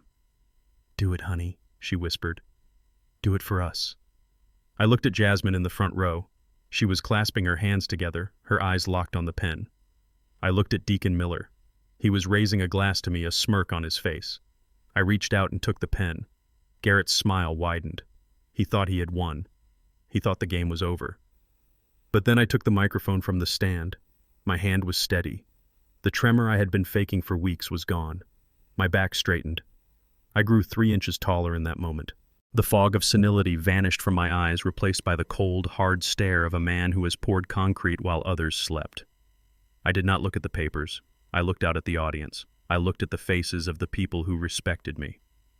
"Thank you, Garrett," I said, my voice deep and clear, booming through the speakers without a hint of a waver. "That is a very generous speech. And this is a very interesting document." Garrett's smile faltered. He sensed the change. He reached for the mic, but I stepped away. "You talk about legacy," I continued. "You talk about truth. You talk about family. Well, since we are all here gathered in the sight of God and our neighbors, I think it is time we had a little truth-telling session. I dropped the pen. It clattered loudly on the wooden stage. I do not want to sign these papers, Garrett, I said, and I do not think anyone here would want me to if they knew what I know. Garrett lunged forward, whispering frantically, Dad, what are you doing? You are confused. Sit down. I pushed him back. I am not confused, I roared. I have never been more lucid in my life. I turned to the projectionist booth at the back of the room. I had paid the technician $500 cash an hour ago. Hit it, I commanded. The lights in the ballroom dimmed. The giant screen behind the stage flickered to life. The music stopped. The room went deadly silent. Garrett looked at the screen. Odessa looked at the screen. Deacon Miller looked at the screen. And the show began. You said you wanted a gift, Garrett, I said, my voice echoing off the vaulted ceiling of the ballroom. You wanted a grand gesture. You wanted a legacy. Well, I have prepared something special, something that captures the true spirit of this family, something that shows exactly what has been going on behind the curtains of the Blackwood estate while I was out pouring concrete. I raised my hand and signaled to the booth at the back of the room. The technician did not hesitate. The crystal chandeliers dimmed until the room was plunged into a heavy, expectant darkness. The only light came from the exit signs and the glowing screens of a few cell phones. The 200 guests fell silent. They turned their chairs toward the massive projection screen that dominated the wall behind the stage. They were expecting a montage of old photos. They were expecting black and white pictures of me and Odessa on our wedding day. They were expecting pictures of baby Jasmine. They were expecting a tearjerker set to sentimental piano music. Instead, the screen flickered to life with the harsh digital clarity of a high-definition security feed. The timestamp in the corner of the video read Tuesday, 10:14 p.m. The location was unmistakably the lobby of the Regal Hotel. The camera angle was high looking down, but the faces were as clear as if they were standing right in front of us. A collective gasp sucked the air out of the room as Odessa walked into the frame. She was not wearing her Sunday best. She was wearing that red dress. The dress that hugged curves a grandmother was not supposed to show off. The dress that screamed betrayal. And she was not alone. Walking right beside her, his arm draped casually and possessively over her shoulder, was Deacon Miller. The audio kicked in. It was crisp. It was loud. It boomed through the speakers with a fidelity that made it sound like they were standing on stage with us. I cannot believe he never uses these points, Miller said on the screen. He was laughing, a deep rumbling sound that usually accompanied a scripture reading, but now sounded like pure grease. He is a diamond member. Do you know how much this room would cost cash? Odessa laughed. It was a girlish giggle that made my skin crawl. Cyrus is a fool, she said. Her voice was sharp and clear. He thinks saving money makes him a martyr. He is just a boring old mule. He would not know what to do with a luxury suite if it bit him. All he knows is dirt and sweat. The audience in the ballroom was frozen. It was the kind of silence you hear after a car crash before the screaming starts. On the screen, Miller pulled Odessa closer. He kissed her neck right there in the hotel lobby. He whispered something in her ear and she swatted his arm playfully. Stop it, Deacon, she said, giggling again. Wait until we get upstairs. We have all afternoon. Cyrus thinks I am watching the grandkids. He won't be home until 6. Miller smirked at the camera unknowingly. The Lord provides, he said. And so does your husband. Let us go drink his champagne. The video cut to a different angle. This one was inside the elevator. It was a color camera and the lighting was bright. The doors closed, enclosing them in a steel box. As soon as they were alone, the pretense of propriety vanished completely. Miller pushed Odessa against the wall of the elevator. His hands were roaming over her. She was kissing him back with a hunger that I had not seen in 30 years. It was raw. It was graphic. It was undeniable. Look at this, Miller said, pulling away slightly to adjust his tie in the mirror. Using his points to sleep with his wife. That is almost poetic. Do you think he suspects anything? Odessa shook her head, smoothing down the red dress. He does not suspect a thing, she said, sneering. He is getting senile. He forgets where he puts his keys. He is too busy trying to be a good man to realize he is being played. He is pathetic, really. I just need him to sign over the accounts and then I can put him in a home where he belongs. The elevator chimed. The doors opened. They walked out hand in hand, laughing at my expense. The screen went black for a second. Then it looped back to the beginning. The red dress, the arm over the shoulder, the laughter. I stood on the stage watching the video play again. I watched myself being called a mule. I watched myself being called pathetic. I watched the woman I had built a life with planning my incarceration while she cheated on me with my spiritual leader. I did not feel pain anymore. I felt a cold, hard satisfaction. The truth was out. The infection had been lanced. The reaction in the ballroom was not immediate. It took a few seconds for the reality of what they were seeing to penetrate the shock. But when it hit with the force of a physical blow. A woman in the front row screamed. It was a short, sharp sound of pure scandal. Then the murmurs started rising like a tidal wave. "Oh my God, is that the deacon? Is that Sister Odessa?" I looked down at the front table. Deacon Miller was standing up. His face was the color of ash. His mouth was opening and closing like a fish on a dock, but no sound was coming out. His hand, which had been holding a glass of expensive red wine, went slack. The glass fell. It hit the edge of the table and shattered, spraying dark crimson liquid all over his cream-colored suit. It looked like a gunshot wound. He stared down at the stain spreading across his chest, his eyes wide with terror. He looked up at the screen, then at me, then at the church elders sitting at the table next to him. The elders were not looking at me. They were looking at Miller. Their faces were masks of absolute stone-cold judgment. Sister Margaret, the head of the choir, slowly stood up and turned her back on him. It was a gesture of excommunication more powerful than any decree. Odessa was still sitting. She was frozen in her chair, her hands gripping the tablecloth so hard her knuckles were white. She was staring at the screen, unable to look away from her own sin. Her face was a rictus of horror. The radiant queen of the ball had vanished, replaced by a terrified old woman who had just realized she was naked in front of the world. She looked at me, her eyes pleading, her lips forming my name, but no sound came out. She knew. In that moment she knew that the life she had known was over. The reputation she had carefully cultivated for 40 years was incinerated in 60 seconds of high-definition video. Garrett was the only one moving. He was scrambling. He looked at the screen, then at the projection booth, then at me. He realized he had lost control of the narrative. He realized the sympathetic, senile old man story just got blown out of the water by the adulterous wife story. He rushed toward me, his hands reaching for the microphone.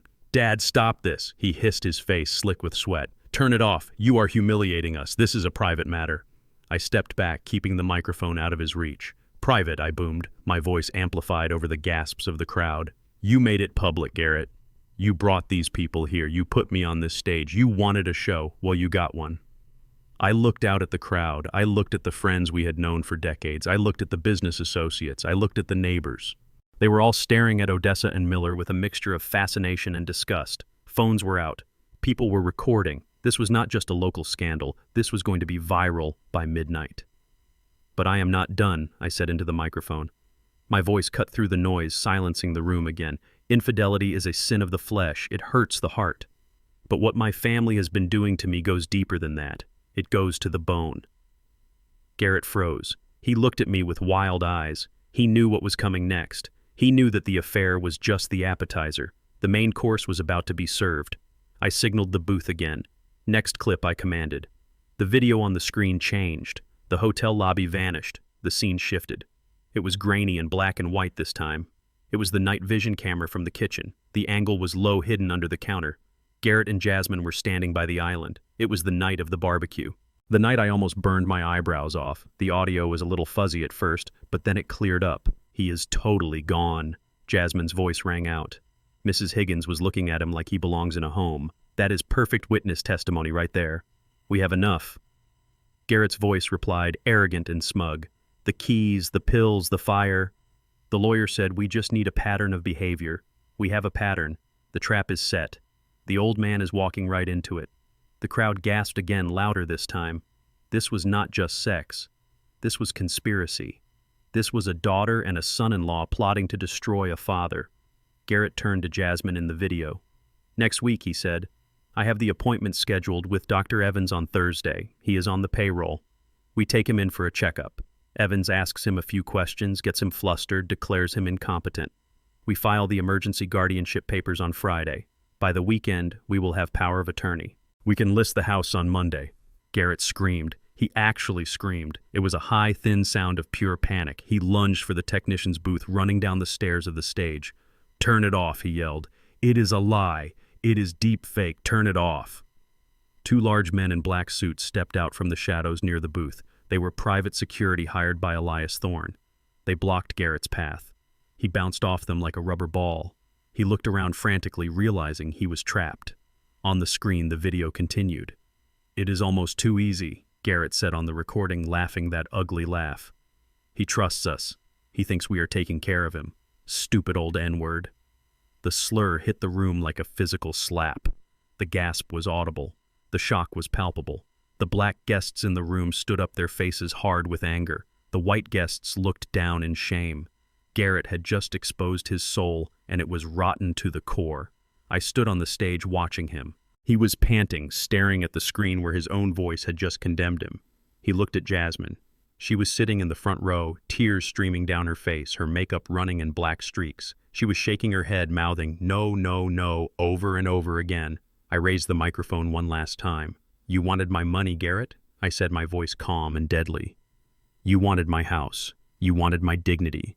You thought because I was old and because I was black that I was stupid. You thought you could just take what I built."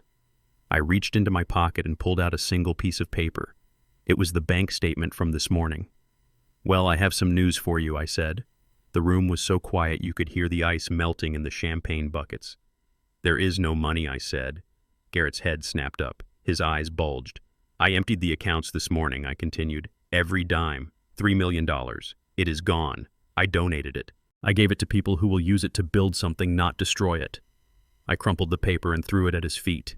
"And the house," I said, pointing to the screen where the video of their conspiracy was frozen. "The house is sold. I signed the deed over to a land trust yesterday. You are standing on property that does not belong to me anymore, and it certainly does not belong to you." Garrett let out a sound that was half sob, half roar. He looked at me with pure hatred. "You crazy old man," he screamed. "You cannot do that. That is my money. I earned it. I put up with you for 10 years. You earned nothing." I roared back, my voice finally breaking with the rage I had held in for weeks. "You are a parasite," and I just called the exterminator. As if on cue, the double doors at the back of the ballroom burst open. The music of the jazz quartet had long since died. The only sound now was the heavy tread of boots on the marble floor. Police. Nobody move. 6 officers in uniform marched into the room. They were not smiling. They were not there for the party. They were led by a detective in a cheap suit who looked like he meant business. Garrett froze. He looked at the police. He looked at me. He looked at the exit. For a second I thought he was going to run, but there was nowhere to go. The walls he had tried to build around me had fallen on him. This was the end of the party, and the beginning of justice. The projection screen flickered one more time, shifting from the high-definition color of the hotel lobby to the grainy black and white of my kitchen security camera. The timestamp was from 3 nights ago. The room was dark, illuminated only by the light over the stove and the glow of the open refrigerator. Garrett was standing there holding a bottle of my imported beer. He looked comfortable. He looked like he owned the place. Jasmine was sitting at the island counter counting a stack of cash that I knew came from my emergency drawer. The audio hissed for a second before their voices cut through the ballroom like a knife. Garrett took a swig of beer and wiped his mouth with the back of his hand. "I talked to the facility today," he said. "They have a bed opening up in the memory care wing next Tuesday. It is perfect. It is the cheapest room they have. No windows, shared bathroom. It smells like urine and bleach, but it is secure. Once we drop him off, we toss the key." Jasmine did not look up from the money. She just kept counting. 100, 200, 300. "Is it secure?" she asked. "I do not want him wandering out and finding a phone. He needs to disappear, Garrett. I cannot deal with his lectures anymore. I cannot deal with his eyes judging me." Garrett laughed. It was a cold sound that echoed off the ballroom walls. "Do not worry, babe," he said. "He is not going anywhere. Once Dr. Evans signs that paper, he is a prisoner. We will medicate him until he does not know his own name. He will just be a vegetable, waiting to rot." The audience in the ballroom was dead silent. The horror was palpable. But then Garrett said something that made the air leave the room completely. He leaned in close to Jasmine, his face twisted in a sneer. "I cannot wait to get that old man out of here," he said. "I am sick of living in this museum. I am sick of smelling his old man smell." and I am sick of listening to a stupid old N-word tell me how to spend money he does not even know how to enjoy. The racial slur hung in the air like toxic smoke. It was not just a word, it was a weapon. It was the distillation of all the hatred and resentment he had hidden behind his smiles and handshakes for 10 years. He did not just want my money, he hated me. He hated the color of my skin. He hated that a black man had succeeded where he had failed. He hated that he had to beg me for scraps. In the ballroom, the reaction was visceral. People gasped. A chair scraped loudly against the floor as someone stood up in anger. The black guests, who were my friends and business partners, looked at Garrett with a fury that could burn down a city. Even the white guests looked at him with revulsion. He had stripped himself bare. There was no charm left, no sophistication, just a small, hateful bigot standing in a tuxedo he could not afford. Garrett stood at the bottom of the stage steps, frozen. He looked at the screen where his own face was twisted in hate. He looked at the crowd. He looked at me. His face was pale, the color of old milk. He opened his mouth, but no sound came out. He was drowning in his own bile. Jasmine was sobbing in the front row, her hands covering her face. But it was too late for tears. The world had seen her counting my money while her husband planned my demise. The world had heard her agree to lock me in a windowless room. I signaled the booth to cut the feed. The screen went black, plunging the room back into the dim light of the chandeliers. I stepped forward to the edge of the stage. I looked down at Garrett. He looked small now, pathetic. I reached into the inside pocket of my tuxedo jacket. I pulled out a single folded piece of paper. It was not a speech. It was a bank statement. I unfolded it slowly, letting the crisp paper crinkle in the silence. "You talked a lot about legacy tonight, Garrett," I said, my voice steady and hard. "You talked about taking care of me. You talked about the Blackwood estate. Well, I think it is time everyone knew exactly what that estate is worth today." I held the paper up to the light. "This is the balance of my primary checking account as of 9 o'clock this morning," I announced. I read the number out loud, $500.00. Garrett blinked. He shook his head as if he had water in his ears. What he croaked. $500, I repeated. "That is what is left. That is your inheritance. That is your payday." I reached into my pocket again and pulled out another document. This one was a wire transfer confirmation. $3.2 million, I said. That was the balance yesterday. This morning I wired every single cent to the United Negro College Fund. I donated it. I gave it to young men and women who will use it to build a future, not steal one.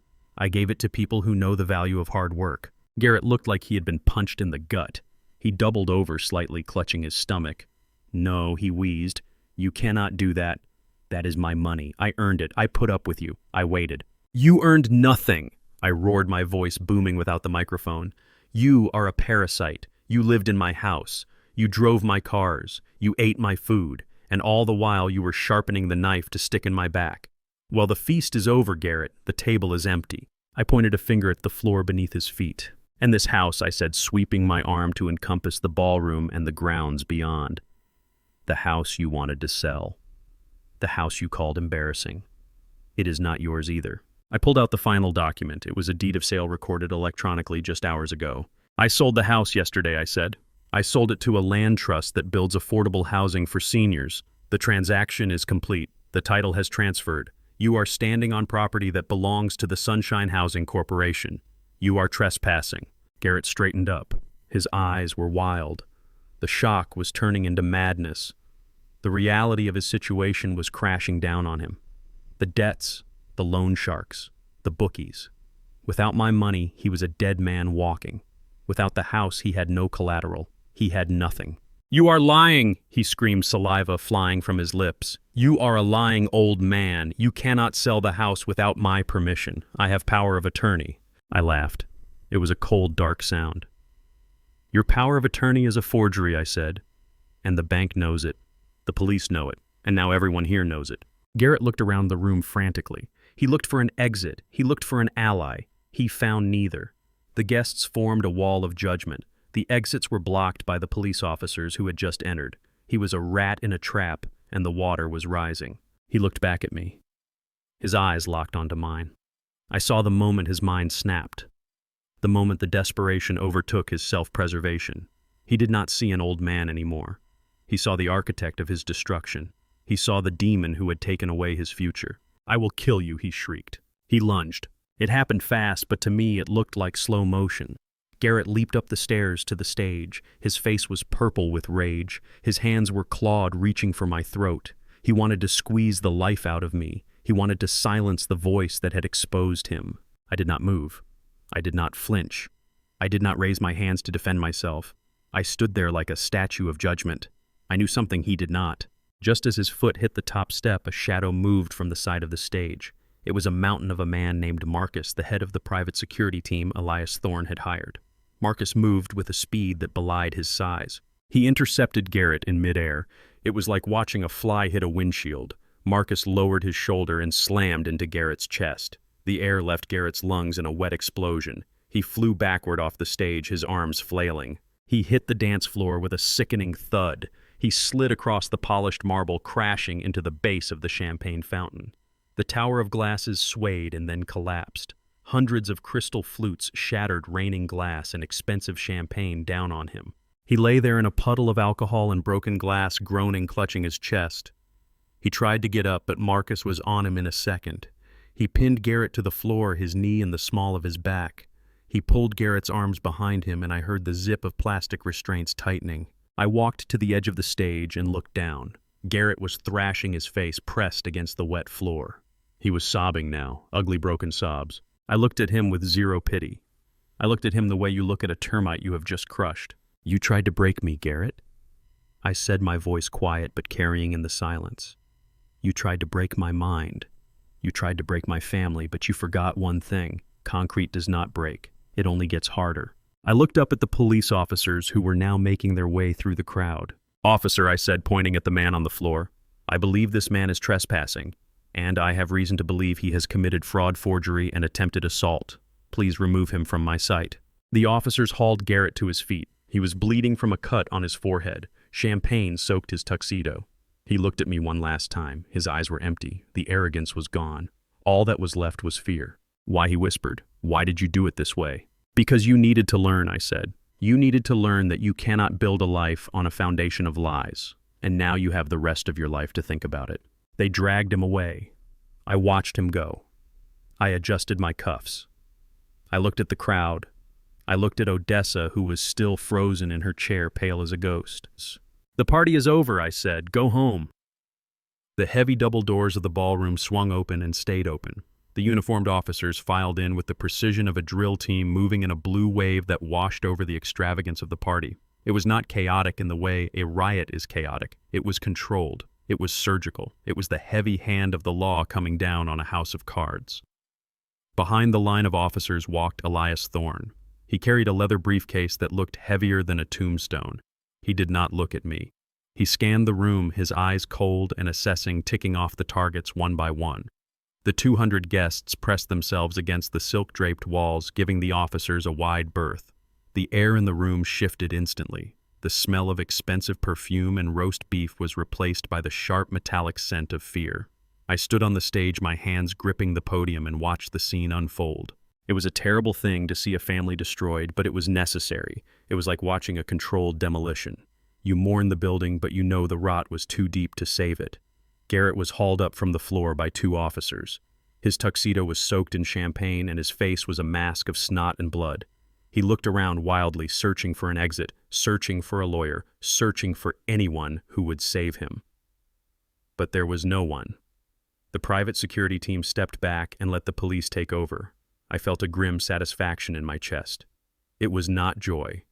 There is no joy in sending your family to hell. But there was peace. The peace of knowing that the lies were over. The peace of knowing that the wolves had been defanged. The detective in the cheap suit stepped into the center of the room. He pulled a piece of paper from his pocket, and his voice rang out clear and unforgiving. "Garrett Wilson," he announced, reading from the warrant. "You are under arrest for bank fraud, forgery, identity theft, and elder abuse." Garrett let out a sob that sounded like a wounded animal. He tried to speak, he tried to say it was a mistake, but the officer spun him around and slammed him against the edge of the stage. The sound of the handcuffs ratcheting shut echoed through the silent ballroom. Click, click, click. It was the sound of his future closing down. But the detective was not done. He turned his gaze to the head table where Deacon Miller was sitting. The deacon was trembling so hard the silverware on the table was rattling. He tried to stand up, adjusting his suit, trying to summon some of his pulpit authority. "Officer," he stammered, his voice high and thin, "I am a man of God. Surely there has been a mistake. The detective did not even blink. He walked over to the table, his boots loud on the marble floor. "Deacon Miller," he said, "you are under arrest for embezzlement, money laundering, and tax evasion. We have the records of the shell company. We have the transfers. We know about the charity fraud." Miller's knees gave out. He collapsed back into his chair, his face the color of ash. He looked at his flock, the people who had trusted him with their souls and their money. They were staring at him with eyes full of betrayal. The officers pulled him out of the chair.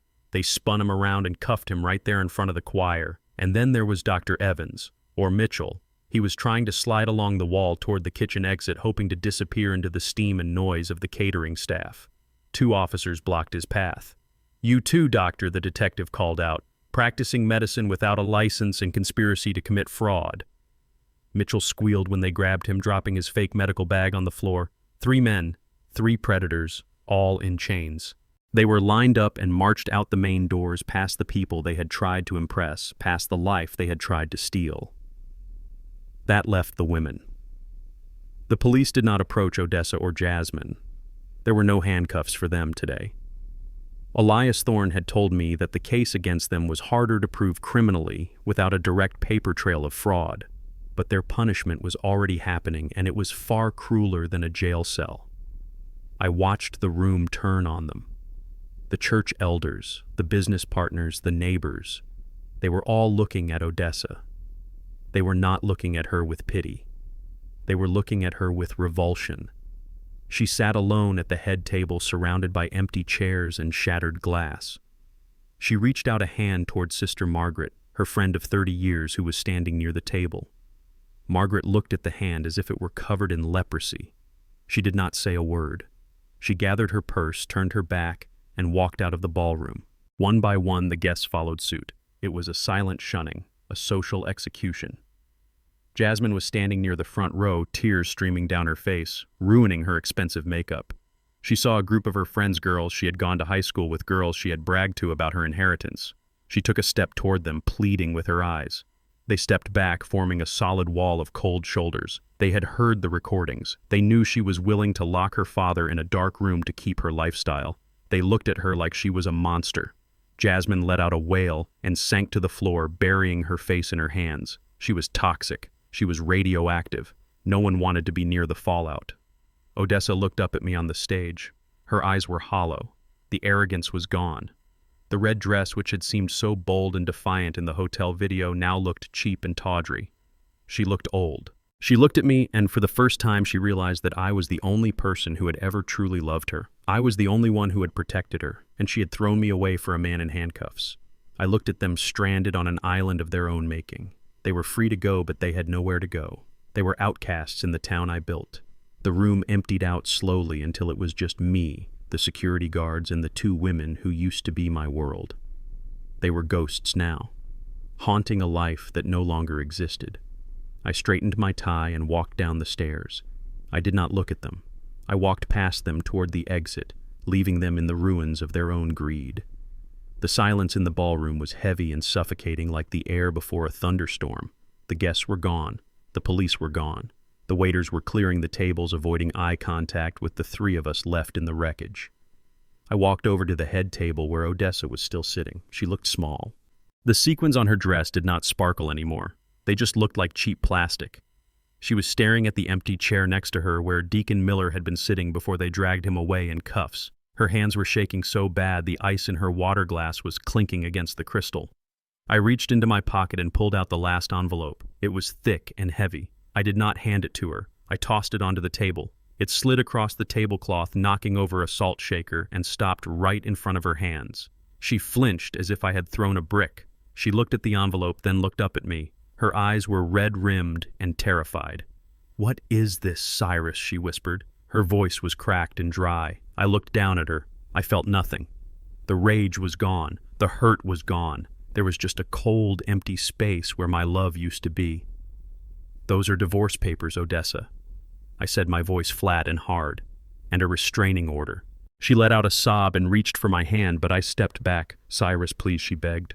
"We have been married for 50 years. You cannot just throw that away. It was a mistake. I was weak. He manipulated me.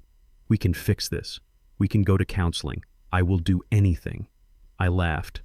It was a dry, dusty sound. You were not weak, Odessa. You were cruel. You called me a corpse. You laughed while you spent my money on another man. You signed papers to lock me away in a dark room. That is not a mistake. That is a choice. I pointed at the clock on the wall. It was 11 o'clock. The new owners of the house take possession at 8 in the morning, I said. The locks will be changed. The security codes will be reset. Anything left inside after that belongs to them. Her eyes went wide. But where am I supposed to go? She cried. That is my home.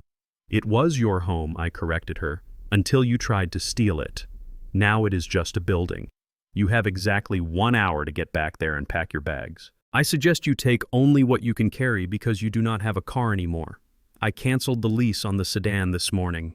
She stared at me in horror, realizing the totality of her defeat. She had no husband, no lover, no house, no car, no money. She was starting over at 69 years old with nothing but a bad reputation. Cyrus, please, she wailed, tears ruining her makeup. I am an old woman. I have nowhere to go. I leaned in close. I wanted her to hear this. I wanted it to stick. You should have thought about that before you put on that red dress, I said. I turned my back on her. I walked away. I heard her sobbing behind me, calling my name, but I did not stop. I did not look back. I walked out of the ballroom and into the cool night air, leaving her alone in the ruins she had made. The valet brought my car around. It was not my old pickup truck. It was a sleek black luxury sedan with tinted windows and a leather interior that smelled like success. I had bought it 2 days ago with cash from the secret account. It was the first thing I had bought just for myself in 40 years. I tipped the valet $100 and got in. The door closed with a solid, heavy thud, shutting out the noise of the city. I started the engine. It purred like a jungle cat. As I shifted into drive, I saw movement in my peripheral vision. Someone was running out of the hotel entrance. It was Jasmine. She had lost her shoes. She was running barefoot on the concrete, her expensive dress flying behind her. She looked frantic. She looked desperate. She ran up to the car and banged on the window. Dad, please wait, she screamed. I looked at her through the glass. She looked like a stranger. This was the girl I taught to ride a bike, the girl I walked down the aisle, and she was the woman who wished I would die sooner so she could pay off her husband's gambling debts. I lowered the window just 2 inches. The night air rushed in, carrying the sound of her panting breath. Dad, I am so sorry, she gasped, gripping the door handle. You have to help me. Garrett is in jail. They set his bail at $50,000. We do not have it. They are going to keep him locked up. You have to help us. He made me do it, Dad. I was scared. He threatened me. I looked at her. She was still lying. Even now, at the end of the world, she was trying to manipulate me. She was not scared of Garrett. I heard the recordings. She was his partner. She was the one counting the money. I did not help you, Jasmine, I said, my voice calm. I saved you. I stopped you from becoming a murderer. No, Dad, please, she begged, tears streaming down her face. I have nothing. They evicted us. I have no money for a lawyer. I have no money for rent. What am I going to do? I looked straight ahead at the road. The street lights stretched out in a long line leading away from this place. I gave you a chance, Jasmine, I said. I invited you to my house. I offered you a legacy. I offered you a lesson in character. But you looked me in the eye and chose the money. You chose the easy way. You chose him over me. Dad, she sobbed. Please, I am your daughter. I looked at her one last time. You made your choice, I said. You wanted the money so badly, well, you got what it bought you. You got a husband in a cage and a mother on the street. Use whatever cash you have left to hire a lawyer for your husband. You are going to need a good one. I rolled up the window. She screamed something, but the sound was cut off as the glass sealed shut. She banged on the window one last time, but I took my foot off the brake. The car surged forward, smooth and powerful. I watched her in the rearview mirror, standing barefoot on the curb, getting smaller and smaller until she was just a speck in the darkness. I did not feel guilt. I felt weightless. I had cut the anchor loose. I drove through the city, the lights blurring past me. I did not turn toward the suburbs. I did not turn toward the old house with its creaky floors and bad memories. I headed for the highway. I headed east toward the coast. I had bought a condo 2 days ago, a penthouse on the top floor of a high-rise overlooking the Atlantic Ocean. It was glass and steel and light. It had no history. It had no ghosts. It was a blank slate. The drive took 3 hours. I drove in silence, listening to the hum of the tires on the pavement. I thought about my life. I thought about the buildings I had built, the foundations I had poured. I had spent my whole life building shelter for other people. Now I was finally building a life for myself. I arrived at the building well past midnight. The doorman greeted me with a nod. "Good evening, Mr. Blackwood. Welcome home." Home. It sounded strange, but it sounded right. I took the elevator to the penthouse. I unlocked the door and walked in. The apartment was dark, but the moonlight reflecting off the ocean filled the room with a soft blue glow. I walked to the floor-to-ceiling windows. Below me, the ocean was a vast, restless beast rolling and crashing against the shore. It was powerful. It was endless. It did not care about money or lies or betrayal. It just existed. I walked to the kitchen and opened a bottle of wine I had stocked there. I poured a glass. The liquid was dark and rich. I walked out onto the balcony. The wind was strong up here, salty and cold. It whipped my jacket around me, but I did not button it. I wanted to feel it. I wanted to feel the cold to know that I was still alive. I stood at the railing looking out at the horizon where the black water met the black sky. I was 71 years old. I was alone. My family was gone. My wife was gone. My past was gone. Most men would feel broken. Most men would feel like they had lost everything. I took a sip of wine. It tasted like victory. I had not lost everything. I had lost the things that were dragging me down. I had lost the leeches and the liars. I had kept my dignity. I had kept my mind. And I had kept enough resources to live the rest of my days exactly how I wanted to. I raised my glass to the ocean. To Cyrus, I whispered to the wind. To the man who survived. I was alone. But for the first time in 45 years, I was free.